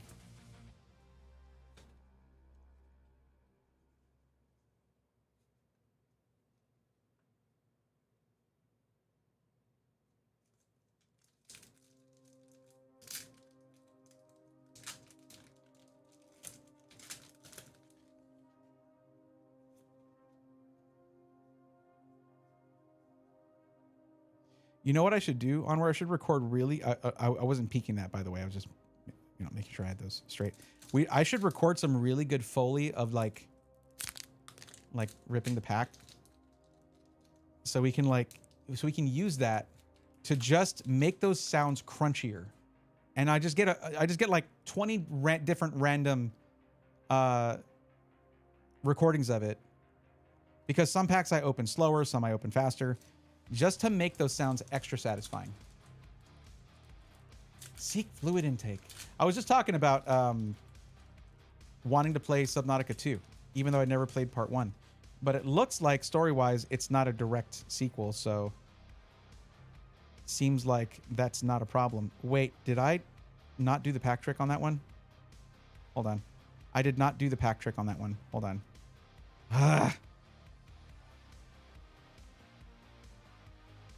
There, 3. So we put these back. I do the pack trick. There, 1, 2, 3. Now I don't know if I was doing it for the other ones. Oh, that's because I've already... I used to have people dropping hydrates all the time, so I limited how many times it could be redeemed. Okay, so there should be 2, 4, 6, 7... So it should be 5 energy cards here. Well, 4, because there's 1 over here. So 1. Uh-oh. Oh, yeah. Yep, I messed up. Okay. I wasn't doing the pack trick. I totally screwed this up.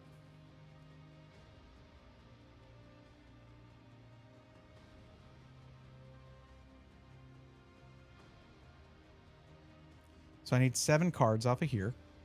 1, 2, 3, 4, 5, 6, 7.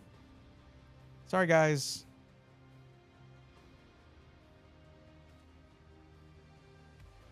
One, 2, 3. On the other hand, if I perfectly fix this, I'm amazing. 1, 2, 3, 4, 5, 6, 7. And then 1, 2, 3. And this should have a regular Pokemon card there. It does. So there we go. Energy there. 1, 2, 3 over here. And I know I did the pack trick correctly on the first one. So there we go. There's our stack. We're all caught up. It's out of order now, but that's okay.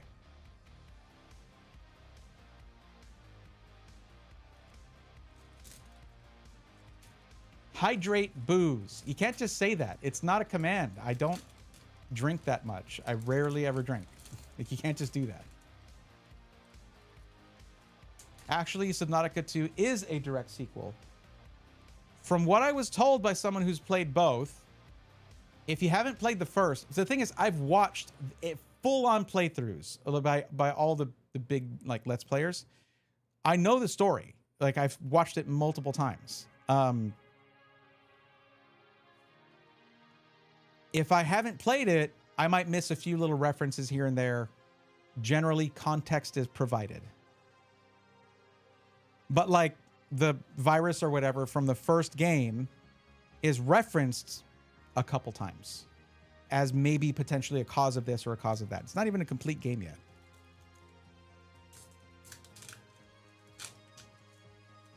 I collect Pokemon as well. What's the main thing you collect? My main goal is piecing together and like a full-on Pokedex, but also making it what I think is the coolest Pokedex ever. Did I do the thing? Yes, I did.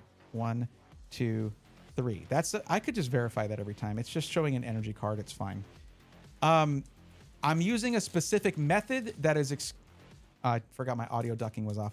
I use a specific method that I came up with that I don't think anybody else is really doing. And my kiddo convinced me to actually go ahead and call it the Braithorn method. I haven't done the pack trick. There we go. I was going to call it the trainer method, but I was convinced by my child to call it the Braithorn method. So the method is just like a trainer in one of the official Pokemon video games, right? Which I've played plenty of those, but collecting the TCG is pretty new for me. The method involves, what it boils down to is, the only way for me to add Pokemon to my Pokedex, I can only collect them by following the same methods that you do as a trainer in the video game. How does that work? Well, the 3 ways of getting Pokemon for your Pokedex in the game are by catching them, so ripping packs, right? By trading with other players or trainers, so trading with other collectors or vendors, right? Or promos, because Game Freak loves to give out codes that give you a Pokemon officially for your Pokedex. So things like, I don't know, the Mega Zygarde EX Premium Collection Box or whatever has a Mega Zygarde EX card in it. And if you didn't have that, or if you don't have a better one, that is your Mega Zygarde, your Zygarde card right there. If you get a better one later, you then upgrade it, meaning that this is going to be a journey that just keeps going. Because even after I have all 1,025 Pokemon, I'm going to keep upgrading it as I go. You still dope. Thank you, Chris. Appreciate it.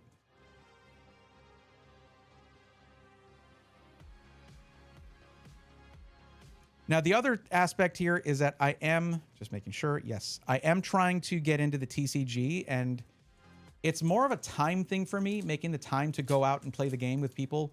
I'm probably going to have to get more into the TCG live aspect, and that's something I would like to play on stream. I don't want to have to introduce a stream delay. Like, at least for as far as YouTube is concerned, there's already a good enough delay as it is. I know this is taking forever. I'm sorry. It's legitimately a lot of packs. Opening 11 packs for one video is kind of a lot. That's why I'm doing the mega pack with hits only. Or reverses and rares only. And one more. There we go. Come on, last pack mojo. We'll see what's at the back of this stack. That's a pretty interesting take on collecting. I like it.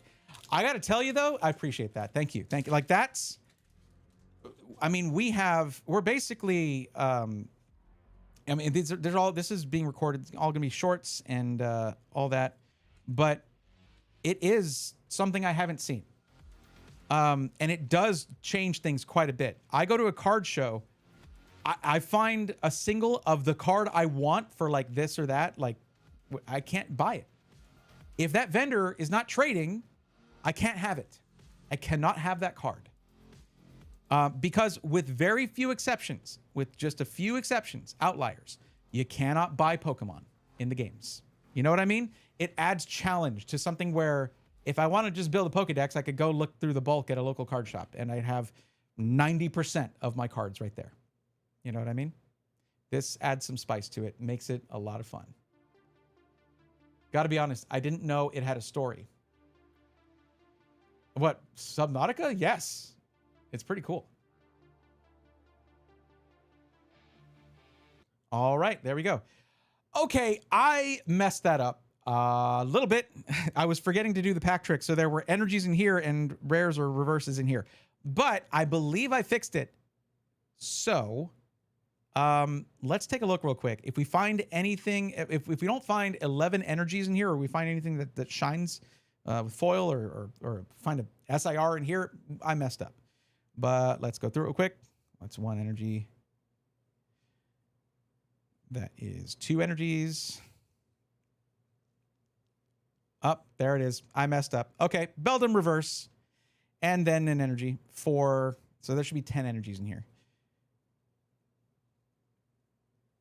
5, 6, 7 energies right there. 8. Wait, am I wrong about that? 9. 10. Did I miscount the packs again? 11. What the heck? I miscounted my packs. 12. There are 12 packs here. Okay. There were 13 packs here. I was wrong. Okay. So I opened only 11 on the last one. There were 13 packs here. Okay, cool. All right. Well, hey, starting it off with a reverse Beldum. Why not? Sure. All right, let's get focused in here because now it's time to look at that hits only pack that also is going to have 1 energy card in it. Why not, right? Okay. Also, I wish it would have a why not in there because I am missing why not.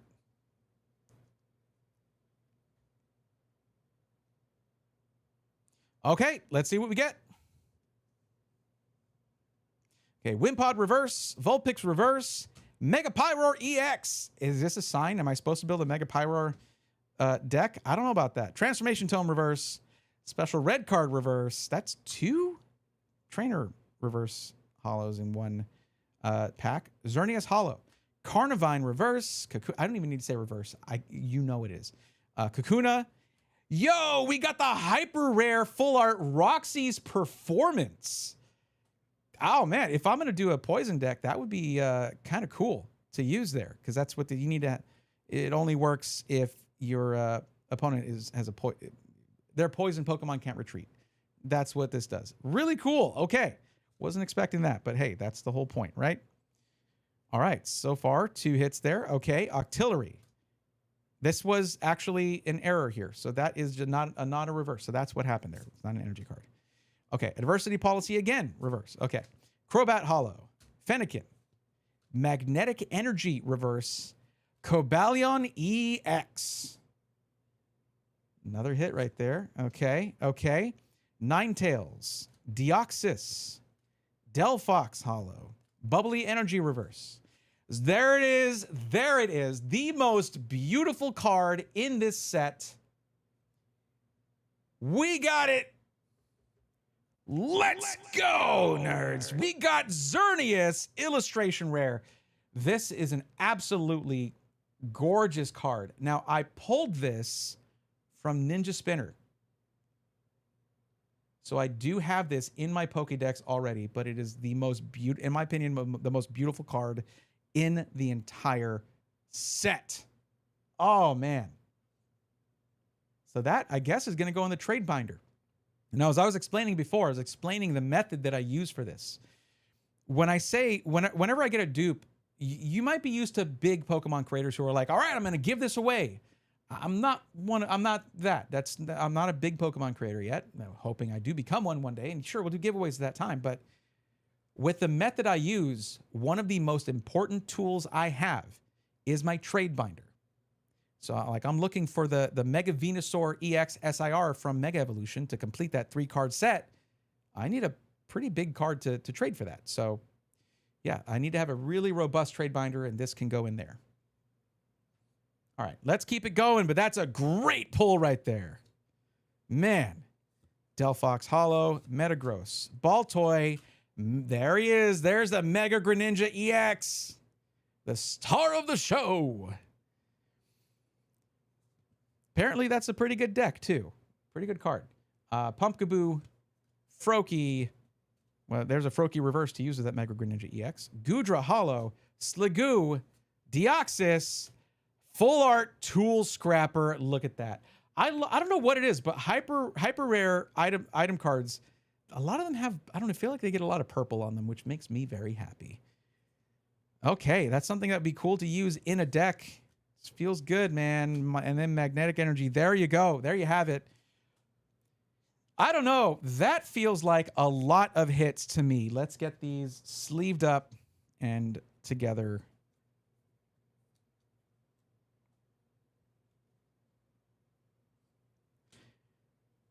That was a lot of heat for the end of that booster box.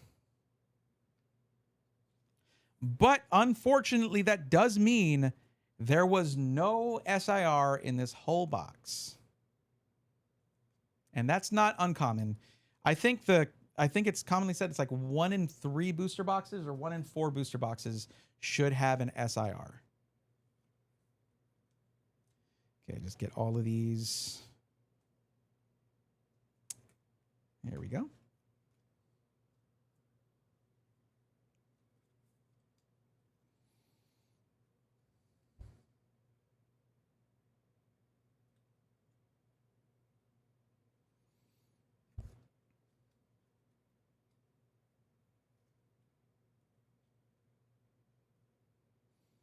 Wouldn't have minded that Kabalion hyper rare. It's really nice. But there you have it. Hold on, let me get this focused in.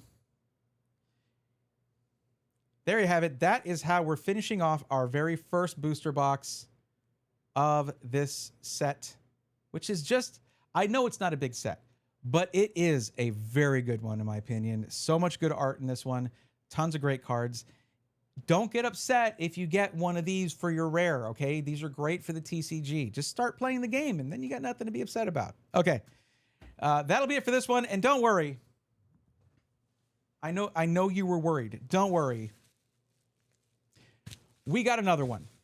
I don't always make good decisions, but that's to your benefit because you're subscribed or you're following, certainly, right? Anyways, I'll see you in the next one. Thanks for watching. Bye-bye. There you go. And that was good. I like that. I enjoyed that quite a bit. Now I can get this. Well, I'm actually going to use this to hold the cards. Why does it feel like there's... Hang on. I'm not kidding. I cut off when I was putting this into sport mode. This is not like I didn't do this on purpose. I'm not good at planning stuff. Literally a missing pack. There is 1 pack left. Hold on. Wait. Hold the phone. Last pack mojo, because the missing SIR could be the one that was not in this box, could have been in this box all along. I was literally going to toss this or use it to hold these cards here. And I picked it up and I hear, I'm like, no way. Okay. Last pack mojo, let's go. I even stopped the recording. Like you'll see it's two recordings for this eventually when you get to it. But like, wow. Okay, let's see what happens. Oh man.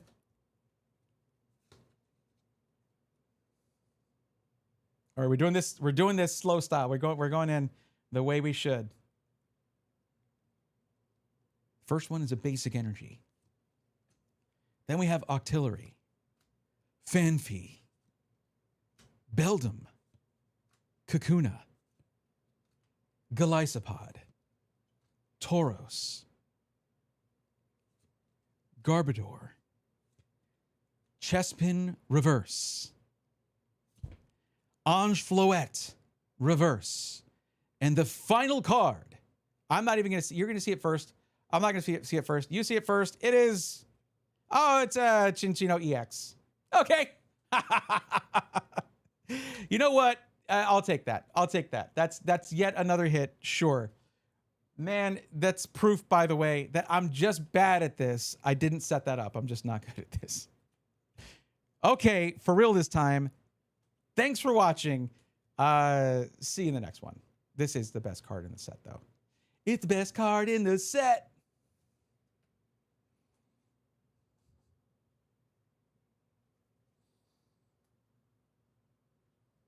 Okay, that was cool. I mean, I enjoyed that. That. Yeah, again, that was pure accident. Where did I just put the Chinchino EX? Oh, I already sleeped it. Okay. All right, now it's time to do computer stuff. Let's go do a computer thing.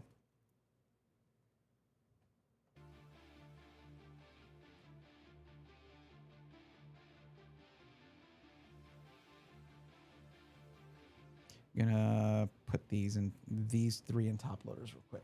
1, 2, 3.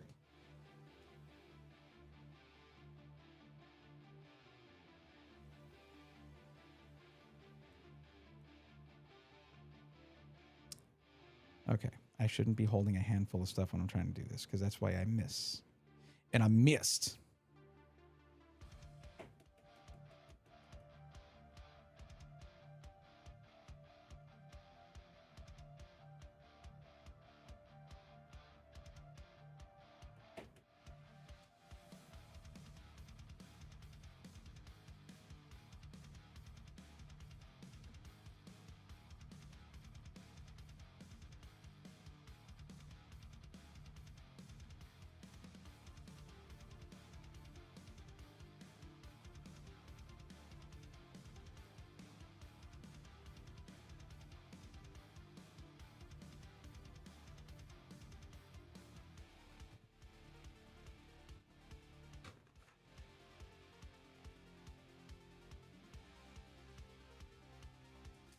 I can't believe that was so funny. That was so funny.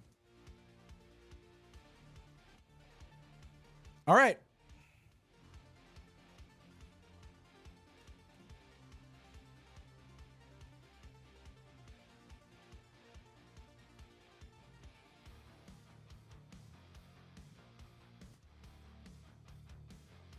Oh, didn't mean to do that. Okay. A pack missing, but only in your mind. No, it was in the box. You all saw it. That would have been such a good plot twist, man.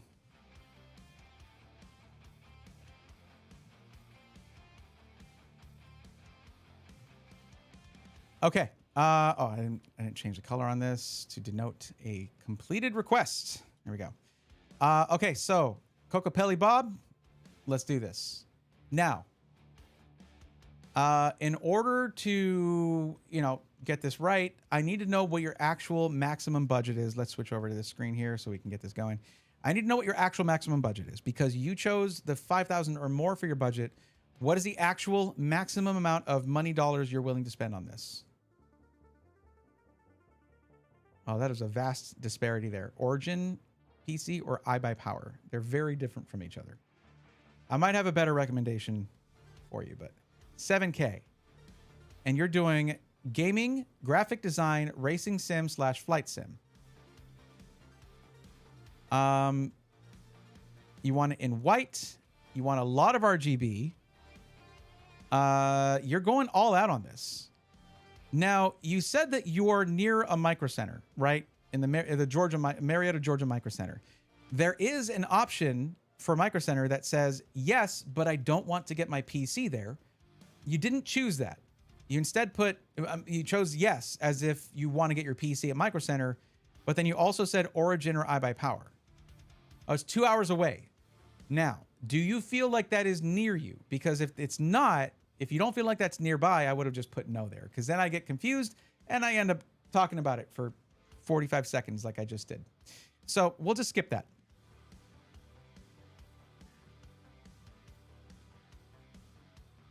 My personal collection consists of all Blastoise. Currently have about 60 to 70 slabs of them in all 9s and 10s. Wow, that's awesome. That is big. See, when you're talking about what do you collect, I get what you're saying where it's like, oh, I collect all of the full art trainer cards, or I collect all of the Galarian Gallery or the Sword and Shield Gallery cards, right? Trainer Gallery, Galarian Gallery, whatever that might be. Now, for me, it is a journey for that Pokédex. That's what it is. That's the whole thing. There's other stuff we're trying to do, of course, but other stuff I'm trying to do. But yeah, I haven't master set at anything. I mean, I used to collect somewhat casually, 12 years ago or so, 10 years ago, but I stopped doing it and I just picked it back up in December, beginning of December, ending of November of last year. So pretty new for me. And I'm really enjoying it so far. We're almost done with the Pokédex. We have like 50 cards to go. But the journey is far from over because we have a lot of upgrading still to do. I intentionally collect that Spupa full art or illustration rare. It just happens. I think your way is awesome. It makes it feel more like an achievement and keeps it fun. Exactly. And it's also one of those things that's like, new sets are going to keep coming out. There might be like, oh, I really like that Xerneas card here, but the one that just came out, oh my goodness, I like that one more. I got to catch it or trade for it. You know, that kind of thing. It's kind of, you know, the journey continues, right? So the budget here is $7K. I am not going to recommend Origin PC. There's a very specific reason for that. First off, the person who used to be the CEO of Origin PC that I knew, that he knew, you know, he would talk to me. I knew what was going on over there, and I liked the way he did business. He left the company. I have no idea what's going on over there now. Secondly,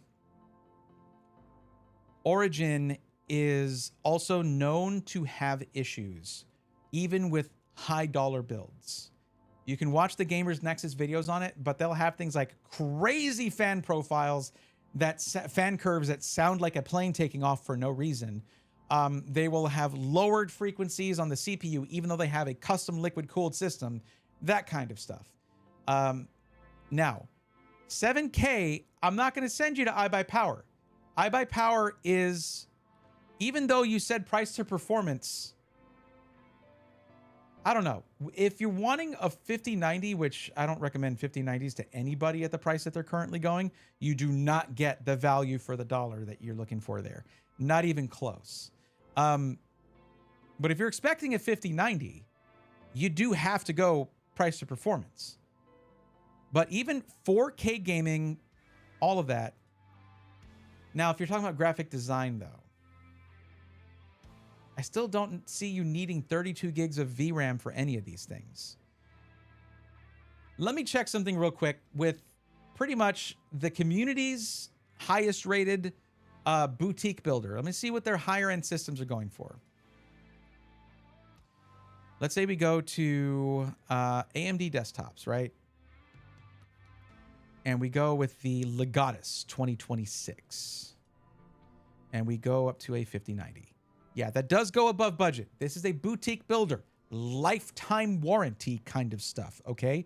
You buy a PC from them, it is going to work, and it's going to be absolute tippy top of the line.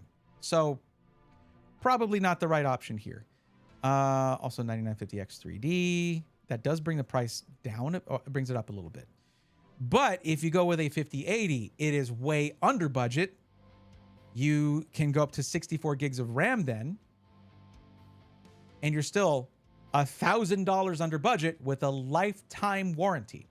The problem is this. 5090s are like double their original price right now. You look at a 5070 Ti, right? Great GPU, upper mid-range. It's a high-end GPU, but it's in the lower end of high-end, right? That thing is like $300 overpriced right now, $300-400.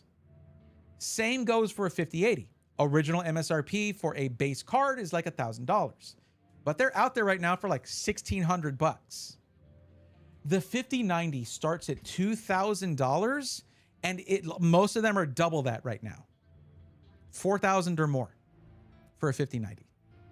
And even system integrators, PC build companies are being price gouged by distribution right now. Distributors are price gouging right now. Also some AI video. With that in mind, yeah, 32 gigs of RAM can make sense, right?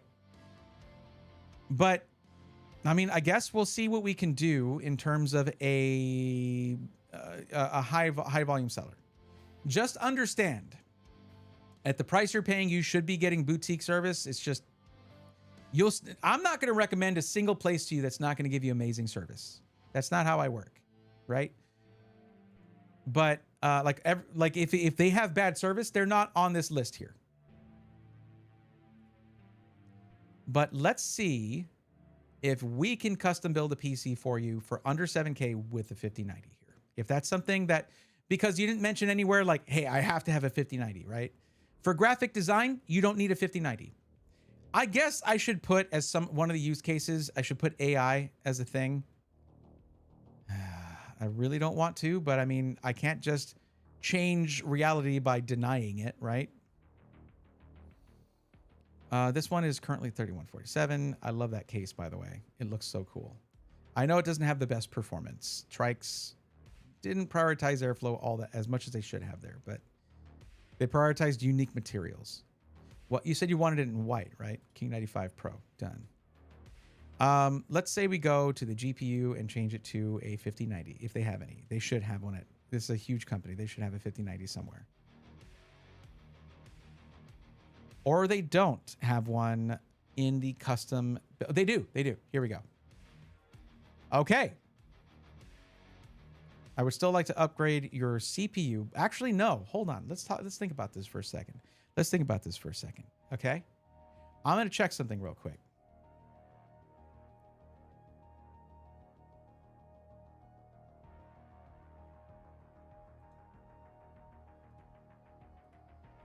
Let's look at Photoshop here. If you're using Photoshop for graphic design at any point.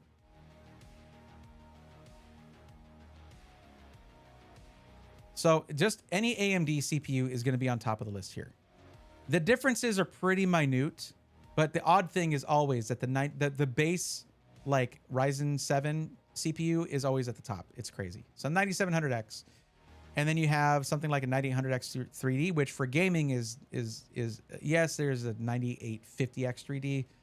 It's not a big difference. It's a minute difference in gaming testing. But basically for Photoshop, it's AMD, and it has been that for a while. I've read about iBuyPower a bit. I like the Y70 case with display, but not sure about the Co. Like the company? Well, the company's good. The company is good. In terms of customer service, I would say they're just about equivalent with Sky. Like they're right there with SkyTech Gaming in terms of customer service, and that's based on what our community says about whenever they have an issue, if they ever do, how that customer service comes back, like how it turns out. Let's mess with this a little bit. Find a white cooler. Of course, it's the Trikes Panorama. Okay, so there you go. You got the screen that's going to be on the curved screen on the cooler. But I don't think they have the Y70 case here. And I'm going to tell you this real quick. I personally am, although I love the aesthetic, there are some compromises with the Y series cases that bug me a little bit. The good thing for you is that you're not streaming. But if you ever hope to put in anything but just a GPU in the PCIe slots, do not get a Y series case. They're not really designed for that.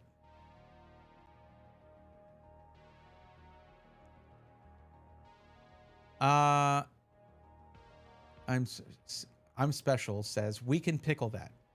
Well, I imagine that's a greeting wherever you're from, and right back at you. Hello, welcome to the stream. I was looking for the 9950X 3D. I am older and want to top it out. Okay. I'm just going to go ahead and put this out there. There have now been, at this point, multiple things that we can file under, hey, tell me this at the beginning, so I don't waste your time and our time. Links, it's not short fuse time. I think that was pretty friendly and straightforward. If you already have parts in mind, a case in mind, those are all things that you can tell me right off the bat to make a lot of this stuff go faster for you and everybody else. If you're like, I want the 9950X 3D, I love the Y series cases like the Y70 with the screen, I'm like, okay, bam, bam, bam, done, done, done. There you go. No, I mean, do you know where you just typed did not see a spot in the form? We're literally having a conversation right now. So when we first start our conversation and I first start helping you, this is not really for you at this point because we've already passed that point in this session, right? Of the help that I'm giving you, right? if anyone who comes after who gets help, if there's anything specific that you know you want, let me know at the beginning. Like, not one by one as I keep talking about each of the different things. Like, I wouldn't have gone through and talked about like different. I would have already known what CPU you want. I would have talked about cases because I would have already known what case you want. Those kinds of things. So yeah, the reason there's not a spot for that in the point in there's not a place in the form is because most people come in not already knowing several of the important components, having decided what they want.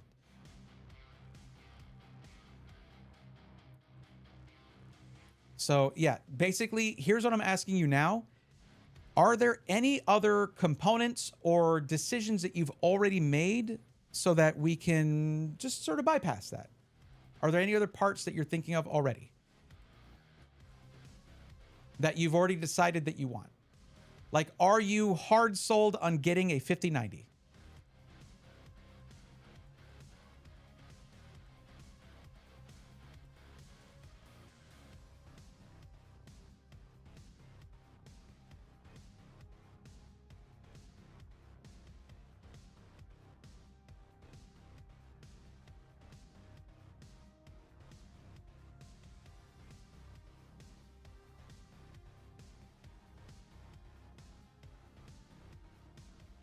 Oh, Nate, I missed your question earlier. There's a PNY NVIDIA GeForce RTX 5070 for the same price. I know it has less VRAM. What is your opinion? Well, because of the use case, Alucard, I see what you're talking about. Okay, Alucard, do you know the full context for their entire build, the use case, all of those things?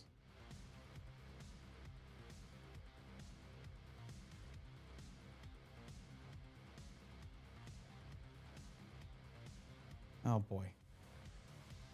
New GPU and CPU coming out soon. 45 ACP, probably not. Maybe so. No idea. We're in a global shortage right now. The stuff that you can normally expect to be in the normal cycles of upgrades and new things coming out, that's kind of out the window. Yeah, they're looking at 3D design, video editing. VRAM is important in this build. So I prioritize that over gaming performance. As a matter of fact, gaming was not even chosen as one of the options. So you're thinking in terms of a gaming PC without knowing that they're not going to play a single video game on this. Something to always keep in mind.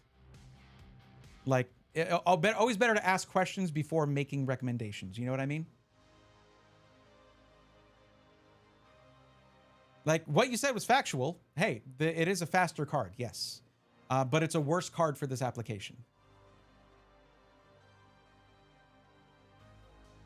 Yeah, also the PC we looked at, this is in Chile, by the way.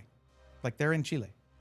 And the PC we looked at is a workstation PC with it comes with a 650 watt power supply. They would have to upgrade it themselves if they want to change it out, those kinds of things.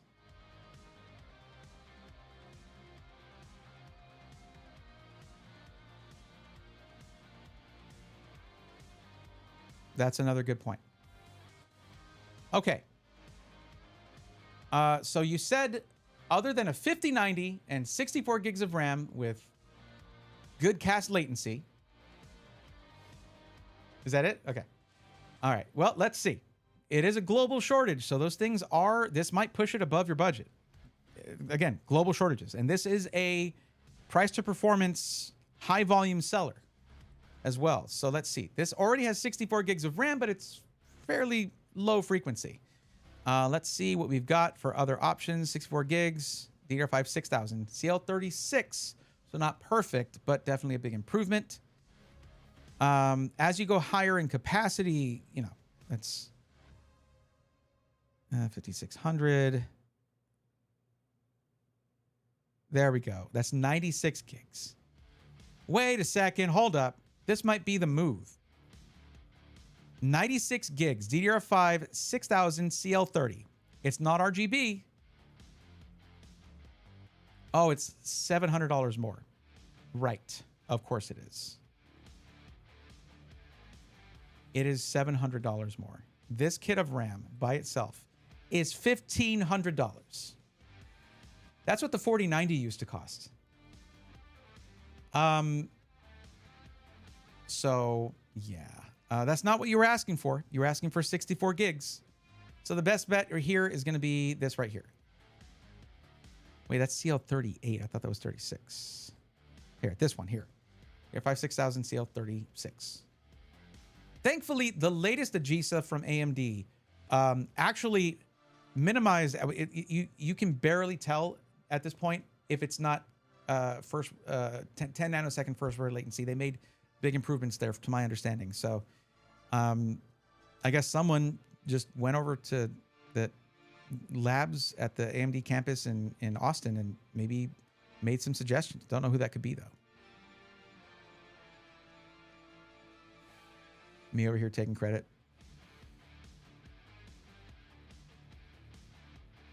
See if we can push up the power supply to more than needed, which would be nice. Would the Kingston at CL30 work? Yeah, but it's 32 gigs. So it's not 64. I just want to remind you real quick that we are in a global shortage of RAM. Rampocalypse, Ramageddon. And it is getting more difficult as the weeks go on for system builders to get the very specific kits of RAM that they want. If you want to get just a smaller RAM kit for now and upgrade it when the market rights itself, maybe in a year or a year and a half or so, hopefully, maybe sooner, I don't know. You can do that. RAM is super easy to swap out. But in the meantime, we just kind of take what we can get, you know what I mean? And the system builders who are pickier about that, their prices are appropriately higher.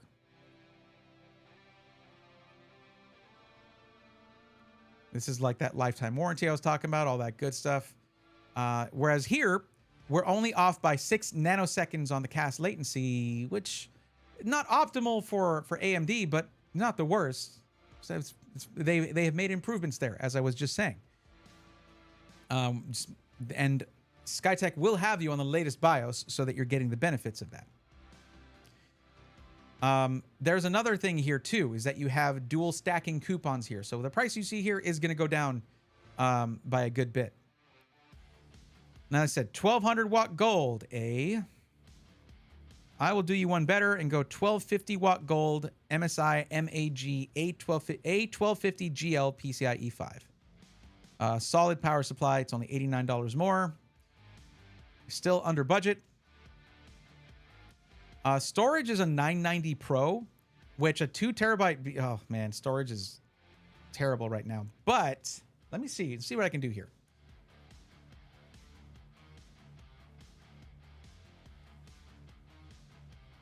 Oh yeah, not only that, links, they're highly rated too, and pretty decently priced.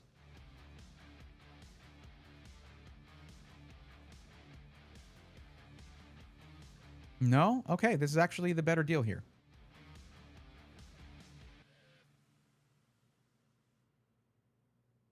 Okay.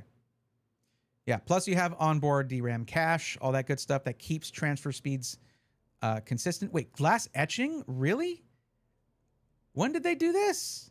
When did they start this? They do laser etching on glass now. That's sick. It's about time I do another review for a Skytech PC. What do y'all think? Get back into things. That sounds exciting. I'd like to do that. Next collab PC. There you go. Another Skytech one.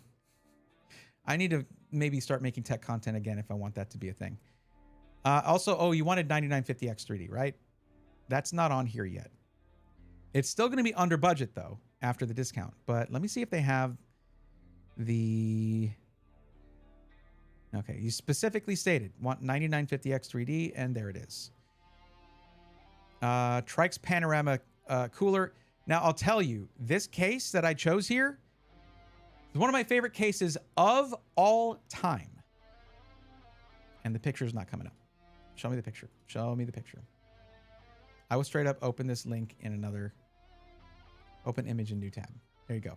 One of my favorite cases of all time. Super clean. The one, okay, I know the screen is real nifty on the Y70. I built in that case. I did a whole build stream and everything. It does obstruct the interior of your PC though. Like the whole point of a fish tank case is to see your internal components, the quality of the build, all that good stuff. And then the big screen there is neat. It's cool. And it's a touch screen.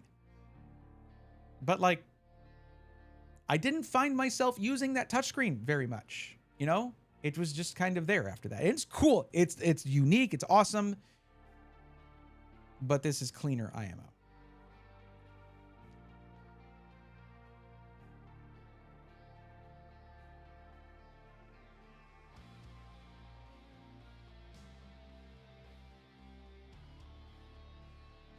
Yeah, it takes up a DisplayPort slot on the card as well. Yes, that is another thing. If they had done DisplayPort over USB-C or something like that, I would have preferred that, but never mind. I'm thinking the attachments that come with the cards. Lol, my bad. Wait, what? Okay.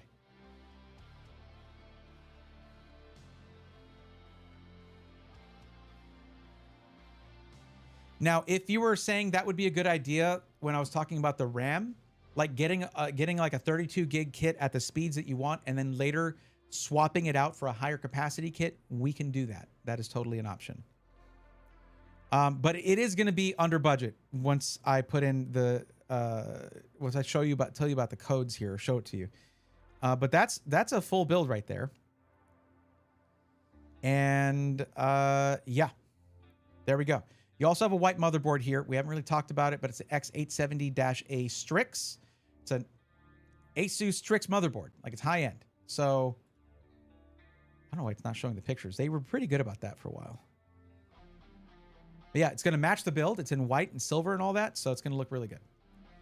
Does the case use a top-mounted AIO? Yes, and that top-mount AIO in question is the Trix Panorama SE AIO. There it is, right here.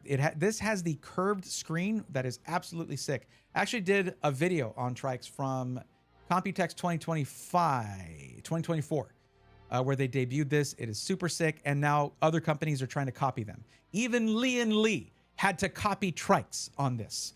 It is super dope. Excuse me.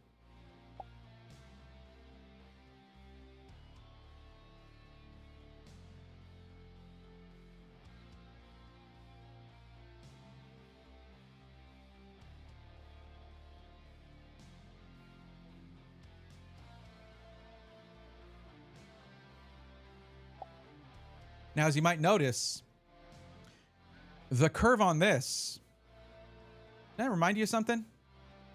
The curve on the glass right here. Peak. Does the speed of a 9100 Gen 5, okay, they don't have that one as an option here. They don't have that drive as an option here. Does it make a big difference compared to the 990? Yes, I'll be honest with you, it does. But only when you're transferring large files will you really notice it. That's it. In general, day-to-day use, you're not going to notice a thing. If you're transferring large files, which if you do that a lot, then sure, that it makes sense. But yeah, all of these are Gen 4. They don't seem to have, again, storage is right there with RAM in its scarcity right now. This is supposed to be like this 2 terabyte drive here, maybe about $200. But they've gone up 2-3 times the price. Storage has. So yeah, it's pretty bad. It's pretty bad right now. And also just availability is bad too. You know why? Because AI servers need storage and RAM, and all the RAM companies and storage companies would prefer to make their stuff for AI companies rather than consumers like you and me. So yay. Now, if we were to drop the RAM kit to the 32 gigs at DDR5 6000 CL30 to get that 10 nanosecond first word latency, you're paying $320 less for the RAM kit. That brings it down to $68.20 before the 2 coupons that you have at checkout. So it's up to you. I don't know. I could not. I would not presume to just guess and try to tell you, oh, the RAM prices are going to get better in Q4 of this year or Q2 of 2027. I don't know. None of us know. My assumption back in like January was that we were going to start seeing worldwide just blackouts of availability where you just couldn't buy RAM. Thankfully, that has not happened. That's real wood, right? By the way, knock on wood. Now, but as for the storage, though, let's go back to the 64 gigs for now. As for the storage, in your general day-to-day usage and including peak usage, unless you are moving large files, 7,450 megabytes per second sequential read speeds are going to be more than enough for you, where you wouldn't notice a difference with a 9100 Pro. And I have that drive from before the Rampocalypse and the storage shortages and all that. And I use it. And only when I'm transferring large files, which as a content creator, I do, you know, it's useful to me, right? Only when I'm transferring large files do the benefits really show. And it's not that often either, because guess what? Here's the fun fact about Gen 5 storage. It is limited to the speed of the drive that you're transferring to or from. So unless you have multiple Gen 5 drives, you're not really going to see those speeds very often if you're transferring from one drive to another. Not really worth the price difference here, I would say. Now, another thing is this. If you're like, I looked at iBuyPower, I researched iBuyPower, that will naturally give you a bias towards that because you put your time into that. And I can appreciate that. I have made many videos about iBuyPower. I've also made many videos about Skytech. And in terms of we have a group of channels on our Discord called SI Testimonials. We have thousands of people in our Discord. Many of them have actually purchased PCs just as consumers. And then they go and share their direct first-party reporting on their experiences in our Discord. And you can go and read that for yourself. If you are thinking, I'm not sure about this company, go to the Skytech channel in our Discord under SI Testimonials and read what other people have said. Whether they're saying, I never had a problem, the experience was awesome, it was perfect, nothing went wrong. Or they're saying, I had this issue, here's what it was like with them fixing it. By and large, the reporting on Skytech is just about as positive as iBuyPower. They're pretty much neck and neck in that. I read through them for the most part. There you go. That's one of my favorite things that I accidentally ever made. That I ever made. This one was accidental, is what I mean. It was just an idea I had randomly. I was like, why don't I have a place where people can put their experiences? And we now have something that literally nobody else has. If you watch Gamers Nexus reviews, right? Even I recommended one for Origin because it kind of shows some of their practices. But even then, that's just one PC. You kind of need to get a broader sample size if you want to get a real idea of what it's like to buy a computer from that company. And I accidentally made that. And it's not a place where it's like random things on Amazon, which is a third-party reseller. No, it's first-party reporting from actual customers. So there you go. Podge3X, yo! Podge3X dropped a Prime sub. Let's go, nerds! Thank you, Podge. Welcome to the Swarm. Hopefully Rob Teller will find new work soon, though. I mean, yeah. There is something else here that I want to show you. We're going to go ahead and add this to cart as it is, okay? Let me show you this. Oh, first, let me get this. Copy that. Okay.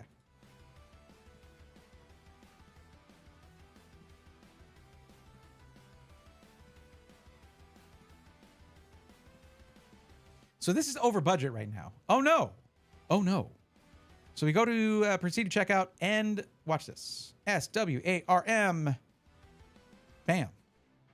Minus $214.20 with our community code SWARM. Bringing it down to $69.25 and 80 cents with free shipping. And it's actually going to be $50 cheaper than that because when you first arrive at the site, let's just go here and go here and go here. You're going to get this when you first arrive. Now, my first reaction when I see this is like, oh, yeah, they want my email and then I'll get a $50 off coupon. Sure. But guess what you have to do when you buy a PC?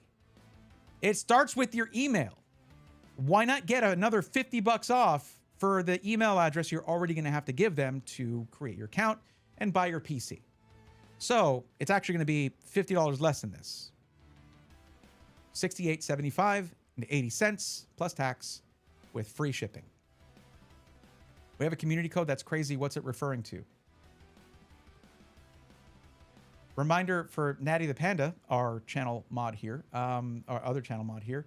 If I do put you in timeout, I believe that removes the mod status. This is what I was going to show you, though. This is something that iBuyPower does not do, as great of a company as they are. And I have friends at iBuyPower. I've toured that place, okay? But this is something they do not do. Watch your custom PC built live on Twitch. You click right here. Yes, build my custom PC on a live stream. Optional. You can now be there as one of the best PC builders I know. Build your PC live on stream. And you get to hang out, ask questions, be part of the experience. And it's 100% free. The only downside to this is that it gets scheduled to be built live on the first available time slot.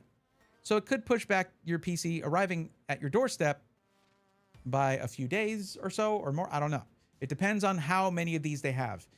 And with the global shortages, that might not be as many as you think. So it wouldn't be too bad, I think.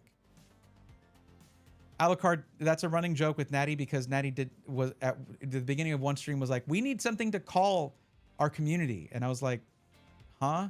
But no, like we should call it something like the Hive. Yeah. Anyway, there you have it. There's build. I think it's this is pretty much maxing out your budget in terms of the parts we're putting in there, considering a global shortage. You can tell I am not here as often. Yes, Alucard, and that I tell you, it is totally okay. Do not worry. It is fine.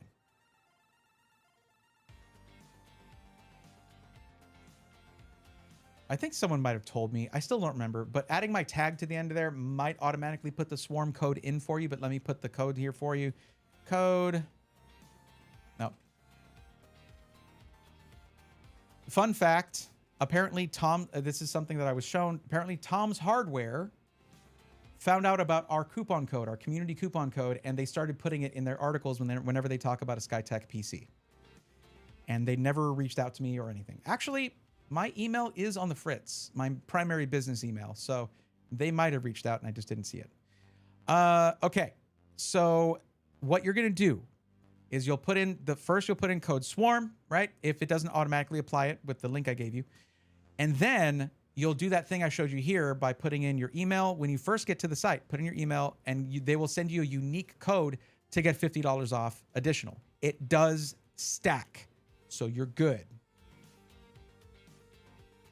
And my code alone takes off about $214 off your PC price. There you go. That takes a little bit of the sting away from that global shortage nonsense, right? There we go. Now, Podge 3X. Do not go anywhere. I know you're back. Thank you for the Prime sub, by the way. Welcome to the Swarm, as I said. We're going to do one last Pokemon thing, and then we will do your PC. We'll figure out your PC.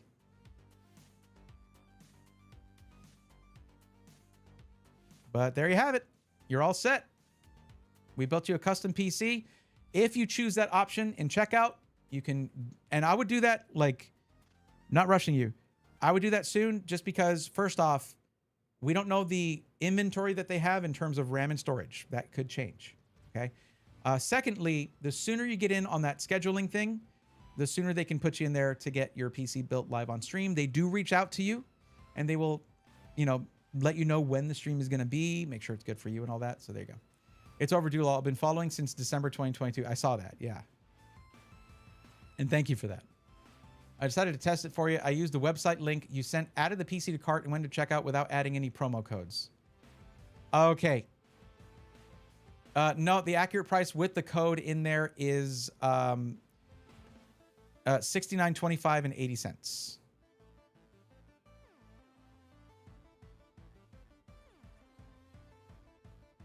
Yo, Cocopelli Bob, thank you for the 400 biddies. Let's go, nerds.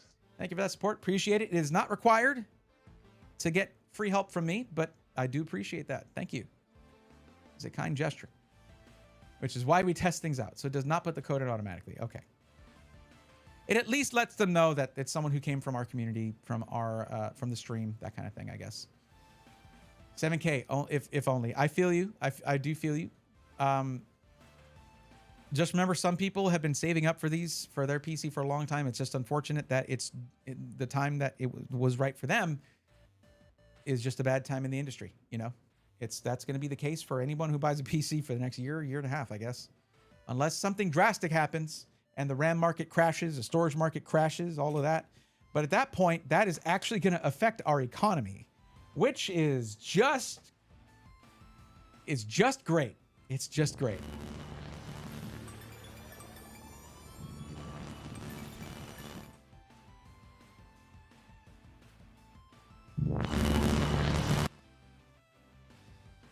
Sound effect was a little late.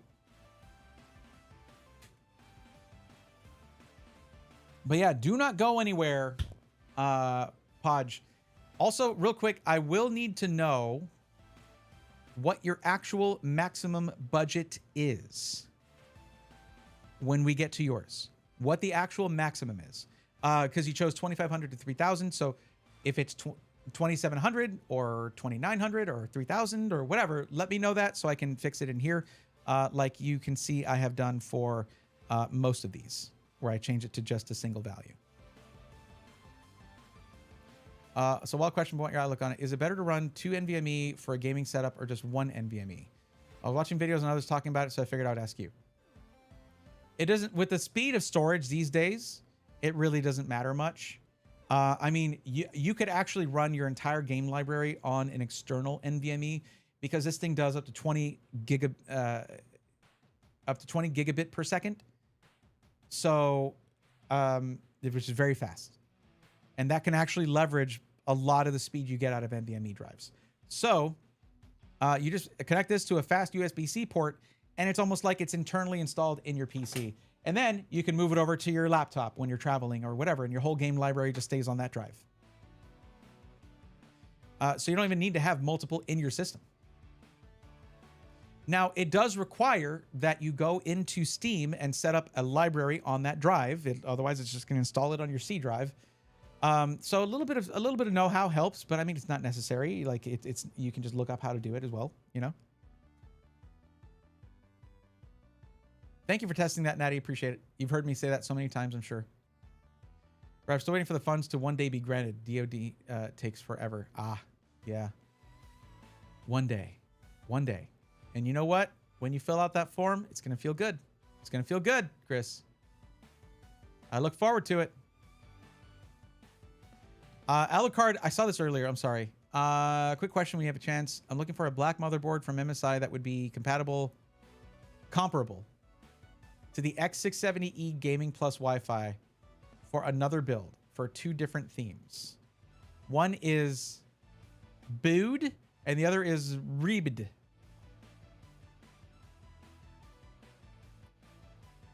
What do you mean?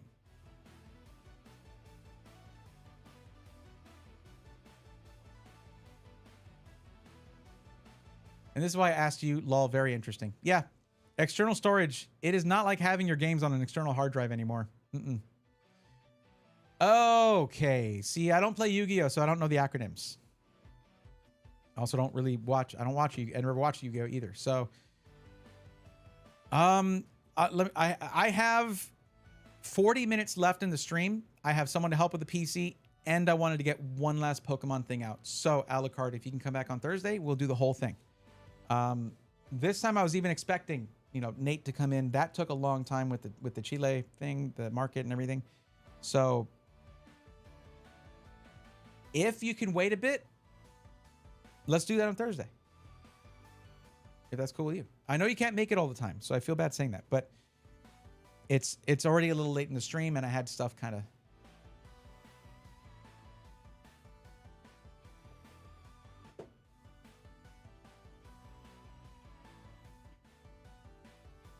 I have not, Links. I have not seen that. I will be working that night. Okay. Just copy paste that message into a DM. I'll look into that on my own time, like off stream. In that case.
Check it out. Pretty clean looking. All right. I'll look into that. Sounds cool. I like Star Wars a lot. Saw like a vintage Star Wars t-shirt at Target today. Sometimes these like Target and Walmart, their t-shirt game can be pretty strong.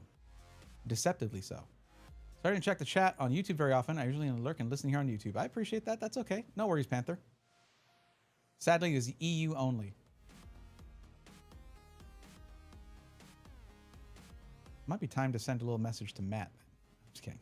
I'm not doing much PC stuff these days anyway, so. I was about to start opening this. What am I doing? We record. That's what we do. Older vintage looking nice. Okay.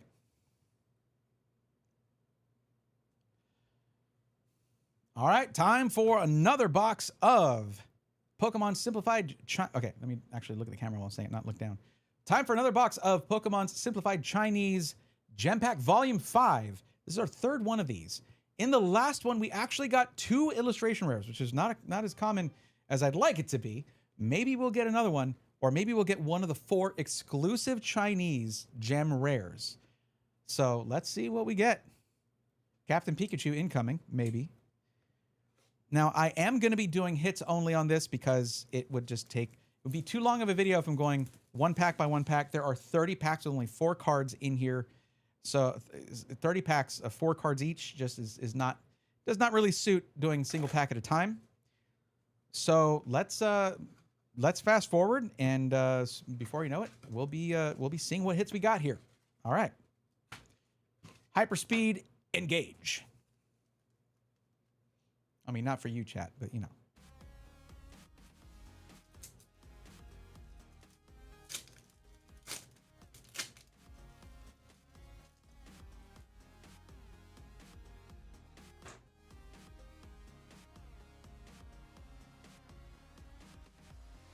This does take a little while. Sorry.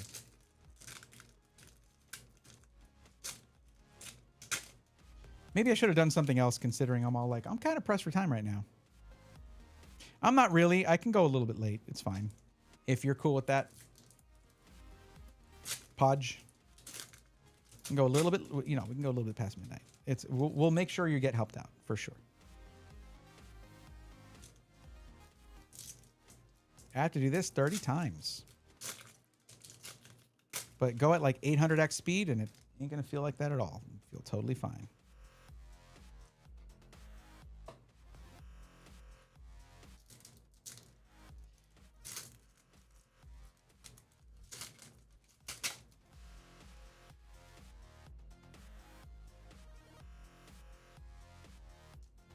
Let's not cross the streams here.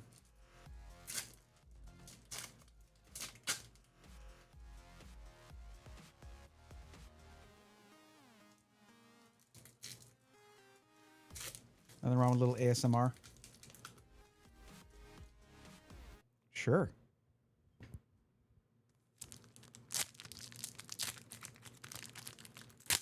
Oops. Nothing like messing it up immediately.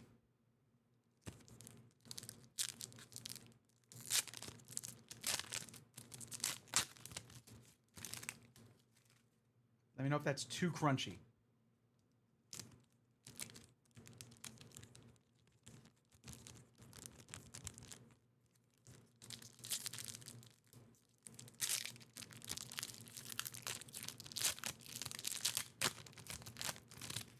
These definitely sound different from English packs. Okay, that's enough of that.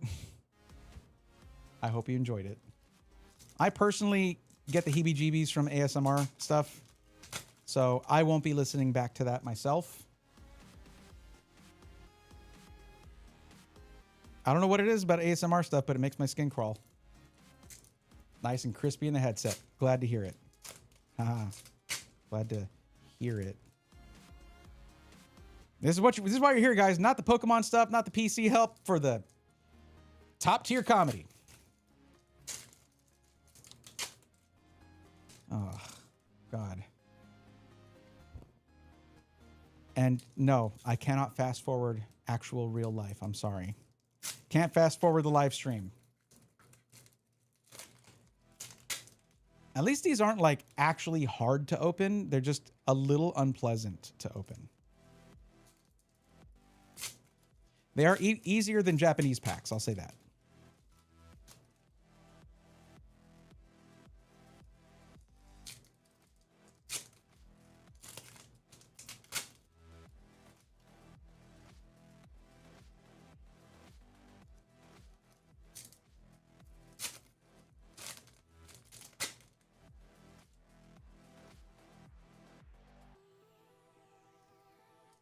All right, just two more.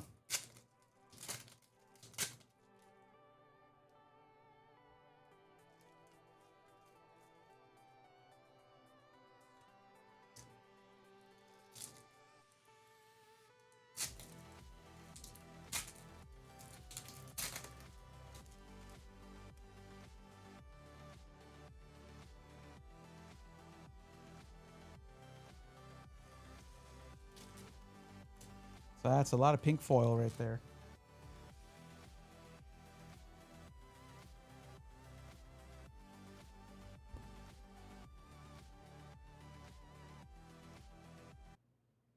All right, there we go.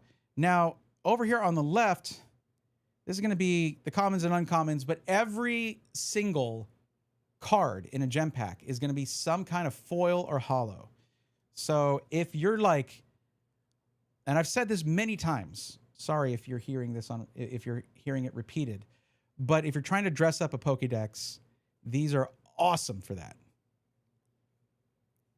If you're following the method that I am, you're certainly going to be finding a lot of upgrades here. And yes, I have gotten a lot of upgrades from my Pokédex from these Gem Pack Volume 5s, and every volume has done the same for me. So yeah, there you go. All right. So we got a little peek through that. Cool. But this stack of 30 cards right here, this stack is all the hits. It's going to be Master Ball, Gem Stamp. It's going to be Master Ball, Gem Stamp, or Full Art Gem Rare. So let's see what we get. All right, starting off with a Master Ball Milcery. I'm not going to say Master Ball every time. You'll see it. Oh, right to a Gem Stamp Milcery, but we do have a Gem Rare, the Full Art. So it's not an upgrade for us, but getting the Gem Stamps is really nice. Timber, Horsey, Wattrel Master Ball. And we have Skarmory Gem Stamp. We have the Applin Master Ball here. We have Sunflora Master Ball, which might be an upgrade. Growlithe. And we have the Stunfisk Gem Stamp. I think that's an upgrade for Stunfisk. Raboot Master Ball. And we get the Spheal. And this, I have this Spheal card already. I do. It's from it was basically, this was put into the Gem Pack volume from other sets. So it's not a Chinese exclusive, and it's one that I have, I believe, in English. So It's a great card. It's super cute, but it's not. It's a duplicate, basically. Unfortunately.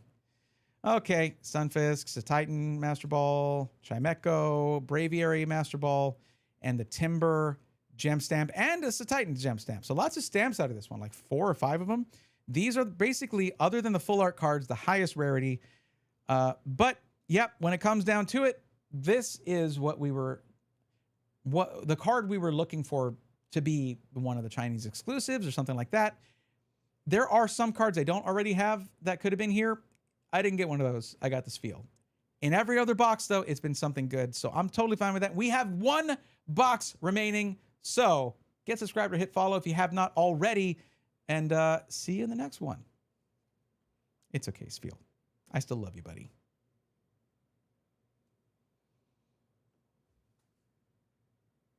Well, technically, gem rare. And it's from an illustration rare. It's not really an SAR, but it's okay. You know how it is. If a card is good, it's good. I don't mind. Cats has Chinese Surging Sparks available now. I bought 1 slim box, 1 jumbo box. Oh, okay. So there's 1 Chinese exclusive card in there? I mean, the hit rate's going to be better than English, so I might as well try it, but we'll see. Okay, these are still fun to open, and I guarantee you there's even though I've done 2 boxes of this already, there might still be a couple upgrades in there. There has been every single time thus far.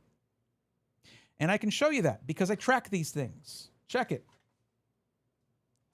If you're new to my method of collecting. And as always, big thanks and full credit to Natty the Panda for making this awesome spreadsheet here. But if we go back to my first, here we go. If we go back to my first, let's see, Chinese Gem Pack Volume 2, right? Volume 5, the first one, there was 1 new Pokemon, Sunflora, and 14 upgrades. Yes, I got a God Pack from V-Star Universe, by the way. I don't know if you knew this, but slight hint right there. I got a little excited about it when I was notating it. In the second one, I had 0 new Pokemon because it's all the same Pokemon, but like 5 or 6 different rarities of it. But still 6 upgrades. Not bad. So there might be 3 or 4 upgrades in this one. And in the last one, there's probably not going to be any upgrades, but we'll see what gem rare we get.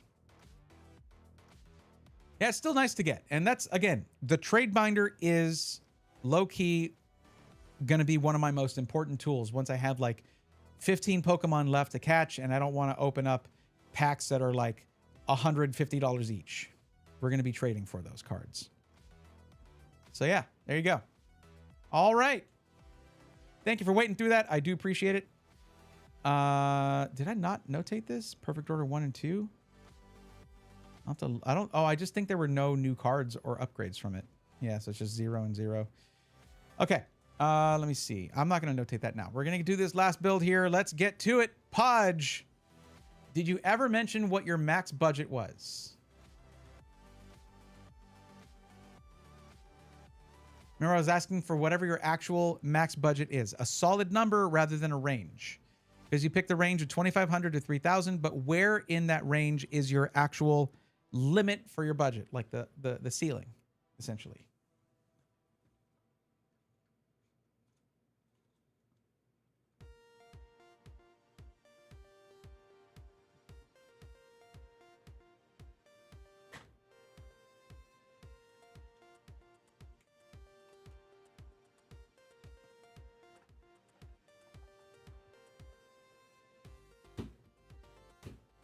Okay, 3K.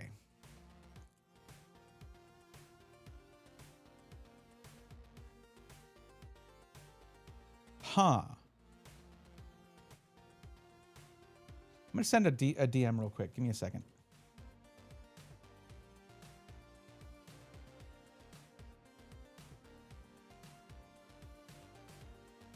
Because we had a request very similar to yours on last Thursday. Or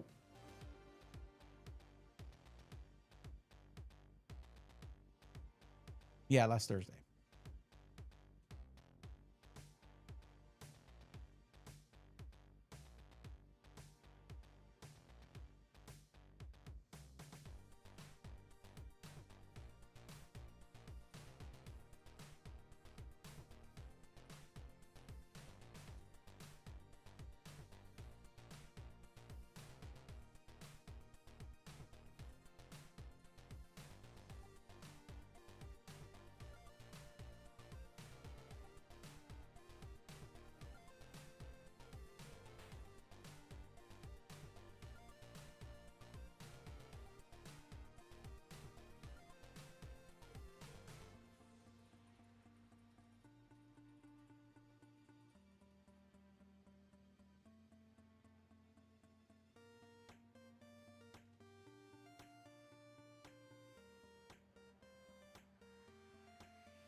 Okay. I'm gonna post a part picker, but if it's more sense rather than a pre-built, generally right now, building it yourself is more expensive than buying a pre-built. It's okay. Yeah. Here's the thing. Think of it this way. Most system builders buy as much as they can do. They buy large quantities of each part. Whereas you would be buying one RAM kit from retail, right? And retailers are not taking it easy on the populace when it comes to part markups. However, system integrators, I was looking at the wrong camera again. System integrators, by and large, are not marking up RAM. They're selling it for the price they're buying it for because it's already so expensive. I am full of ice cream. Rurutu, tell me if that's a problem or you're just bragging, because it sounds like you're bragging.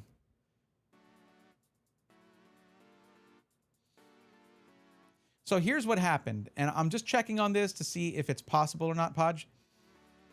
In the stream on Thursday, I was helping out FC Midwest over on the YouTube chat, and they came in with the same budget as you, and their needs were even a little higher, where they were doing not just gaming, but gaming, then pro gaming. Esports was a little bit different, like, so esports titles as well, so competitive gaming plus streaming. And this PC, the funny thing was, in chat was we had Jeff Stinson of Stints Built in chat, who was like, hey, I'm about to build a 9800X3D and 5080 PC, and it's going to be like, I think, $2,900, which for 5080 and a 9800X3D plus 32 gigs of RAM and a really nice new case, all these things, is pretty good. It's actually very good, especially from a boutique builder, because you'd actually mentioned in yours you want boutique. So I just sent him a DM. I don't know if he's up this late. I sent him a DM asking if he's going to have another one of those available. If not, we will find you something else.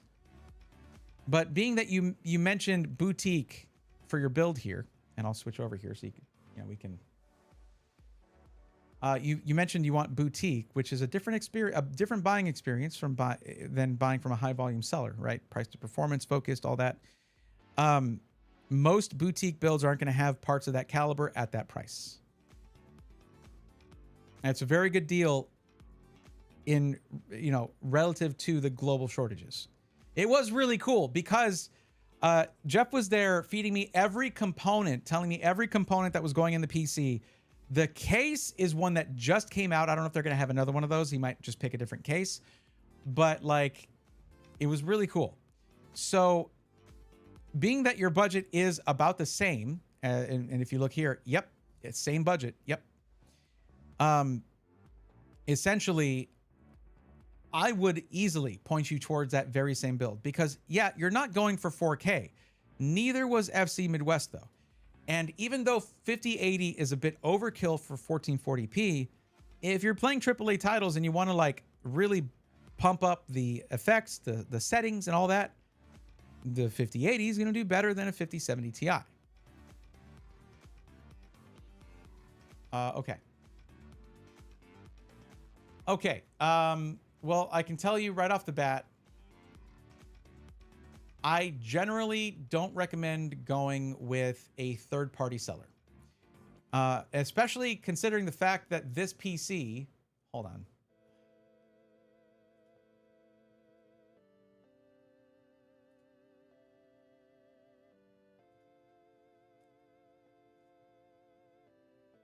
One second. Just had to make sure it wouldn't dox me. Okay.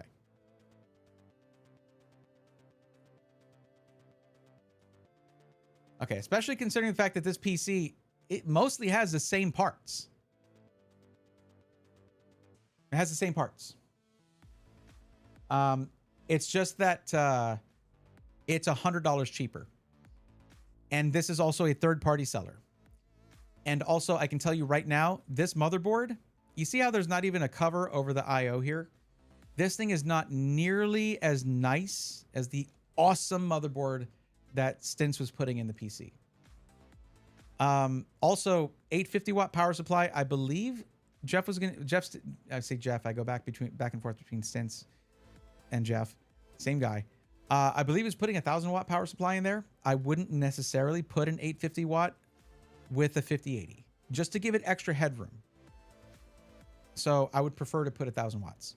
I believe that's what he was doing. So 2 terabyte Gen 4 drive. He was doing the same thing. Does it tell us what the motherboard is? B850. Okay.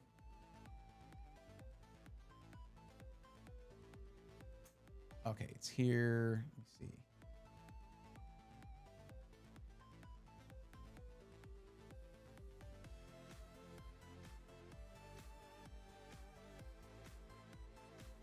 Now, the case he was going to use, the thing about this build is that he was doing this also on live on stream and for a video to sort of showcase this new PC case from Pro Gamers Group, one of their case companies.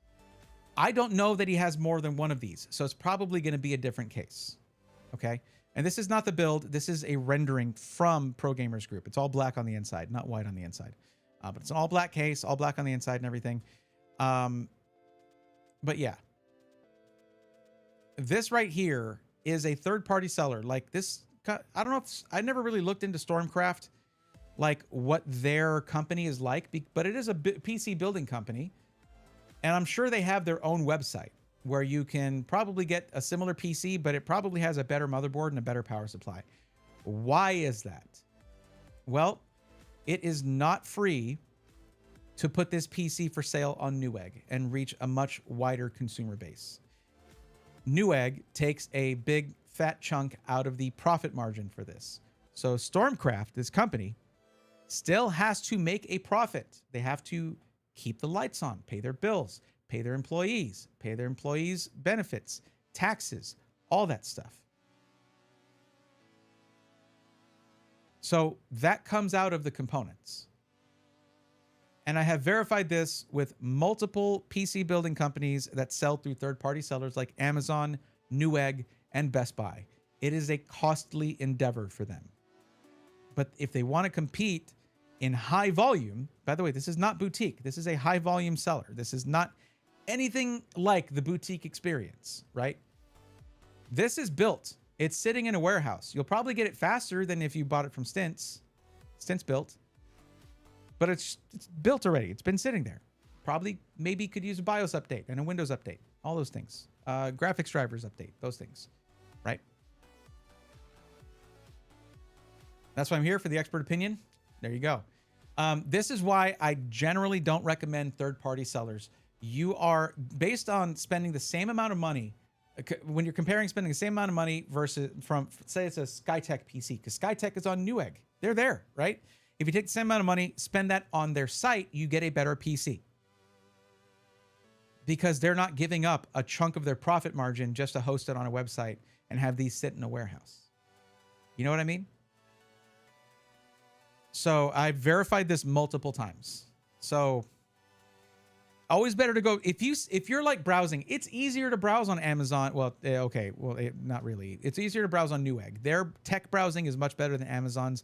Browsing for tech on Amazon is awful. I hate it. I still do it, but I hate it. But if you find a PC you like and you're like, oh, look at what's this company here. If you're willing to take a, like, if you're willing to look at a company that maybe, I don't know if they have a reviews out or not, if people have looked a lot at them, make sure to watch reviews and stuff. Go direct to that company. Skip the Newegg thing.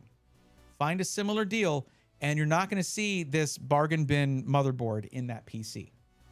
I can probably, like, I don't know Stormcraft. I don't know this company in particular, but I know that's how it is with Skytech and iBuyPower and the other companies that sell through Newegg, Amazon, Best Buy, all of that. Do you know how much it costs to have your PC, your brand name, on an end cap in store at Best Buy? If I had anything up here, it would have turned white when I heard that price. in terms of hair, by the way. I'm talking about if I had any hair up here, if I wasn't shaving my head, my hair would have turned white when I heard that price. It was crazy.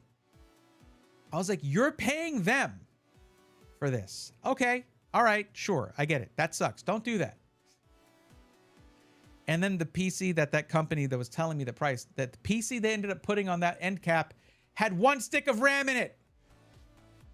They spent money to look bad. Anyways.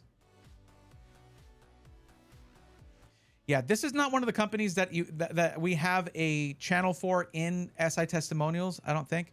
So I would recommend going with one that you can go into our community and read from the experiences of other buyers, right? Stints Built has a page in there, and other boutique builders do as well. Also, other high volume sellers like going directly through iBuyPower, Skytech, CyberPower PC. Don't do that, please. They don't have a good reputation for a good reason. Is White Hair Bray a Gojo or a Kakashi? But wait, those guys are both skinny. So neither? I think Stint streams tomorrow. Okay. Well, I mean, he'll respond to me on Discord. He's probably just asleep right now. Okay, here's an option for you, Podge. This PC that I'm talking about happened potentially because Jeff just happened to be in chat when someone with the right budget came along and I was helping them out. It was absolute serendipity. But I'm pretty sure he would just be like, I'll do another one. Sure. It's going to be a different case or something because he might have only one of those cases. I don't even know what the name is. It's that new. It just came out this year, like at CES, and they hadn't launched it yet until now. So yeah, what I can do is I can hold off until I get a response from him. I have your whisper there. I'll just send you a message. Or if I don't send you a message there, check in on Thursday. I'll let you know. Nate, thank you very much. I hope that works out, though. I know it's not the usual that we do here where it's like PC's done and ready to go, but I think it's the right option. Have a good night, buddy. Yeah, it's more of a true helpful teacher than one that is cocky and self-centered. Oh, wait, what? Hold on. White Hair Bray gives me more Kakashi vibes, to be honest. Specifically after the Chunin exam, where he's less of a teacher and more of a guy that Naruto gang gets some advice from. Yeah. He's a little irresponsible, though.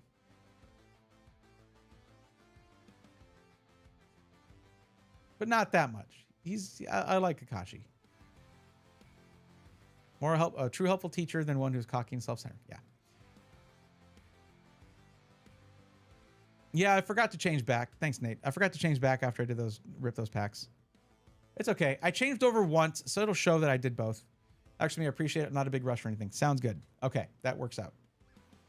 I mean, the fact that a boutique builder is within $100 of a third-party seller selling a high-volume PC company's PC with similar specs, but a few of them improved, is crazy.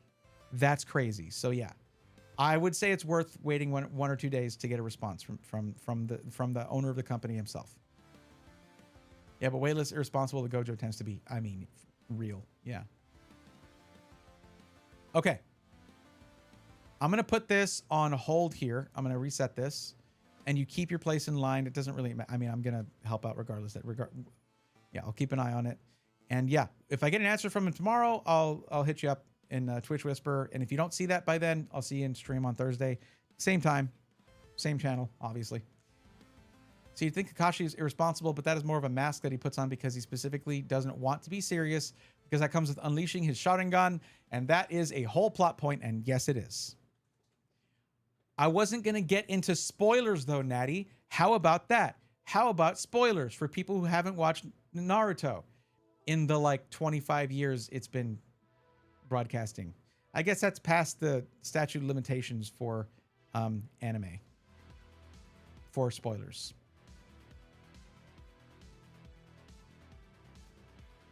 Anyway. 25 years? 20 years? 25, I think. Yeah, 25 years.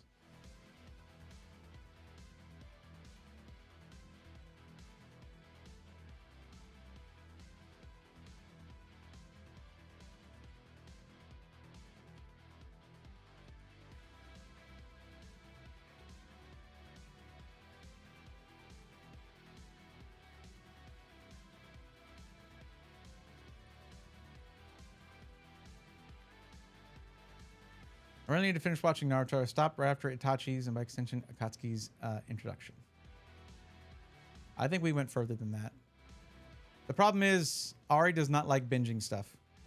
And you can't go into Naruto not expecting to binge.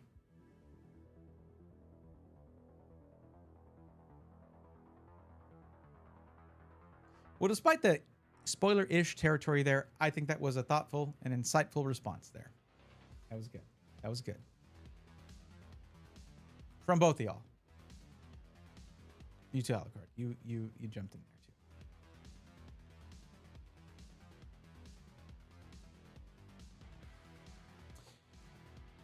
Okay.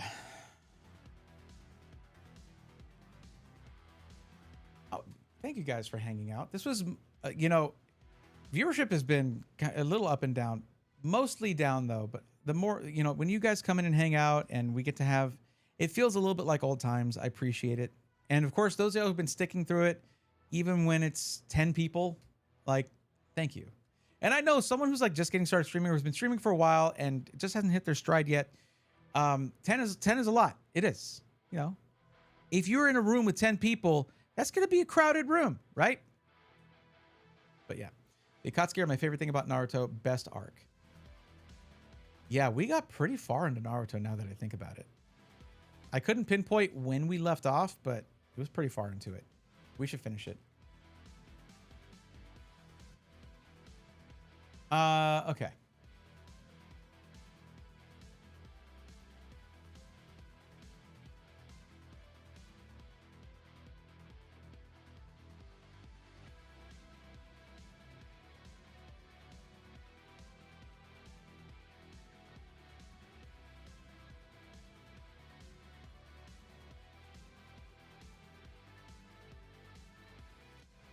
Yo, hold up. Chris is doing Nuzlocke. Christopher Yee. If you've never heard of Christopher Yee, he's a cool dude. We've gotten to hang out a little bit, a few times. He's a really nice guy.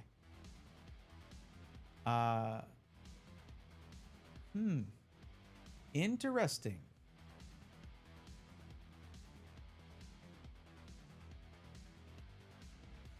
Oh, hold on.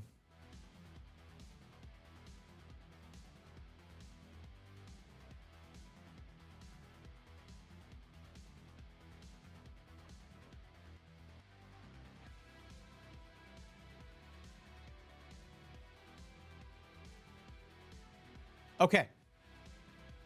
Recently, we got raided by Jax Omen, who is a buddy of mine from the Map Rando community. And right now, Jax Omen is playing Deadlock, which I've never really seen or played, but it looks like fun. So we are going to we're going to go ahead and raid Jax Omen, and I would love for you guys to be nice and friendly with Jax. Jax is a cool person, and we've done comms together a few times. So let's do that. And we'll be back on Thursday for more Pokemon and PCs. So thank you guys for hanging out. I hope you had a good time.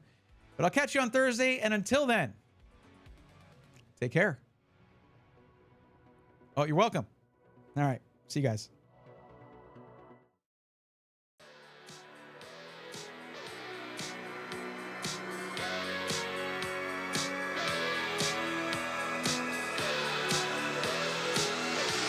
Let's go, nerds!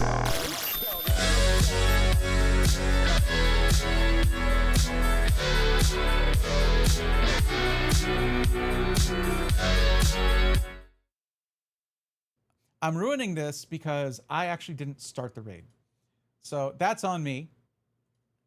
Let's pretend that didn't happen. I'm a professional. And we're going to do that awesome outro again. Okay, bye guys.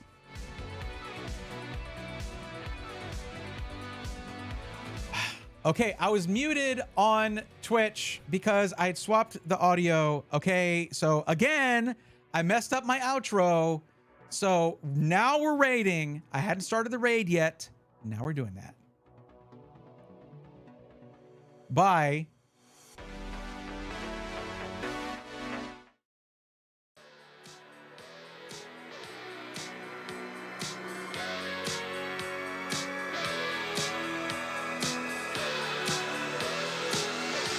Let's go, nerds!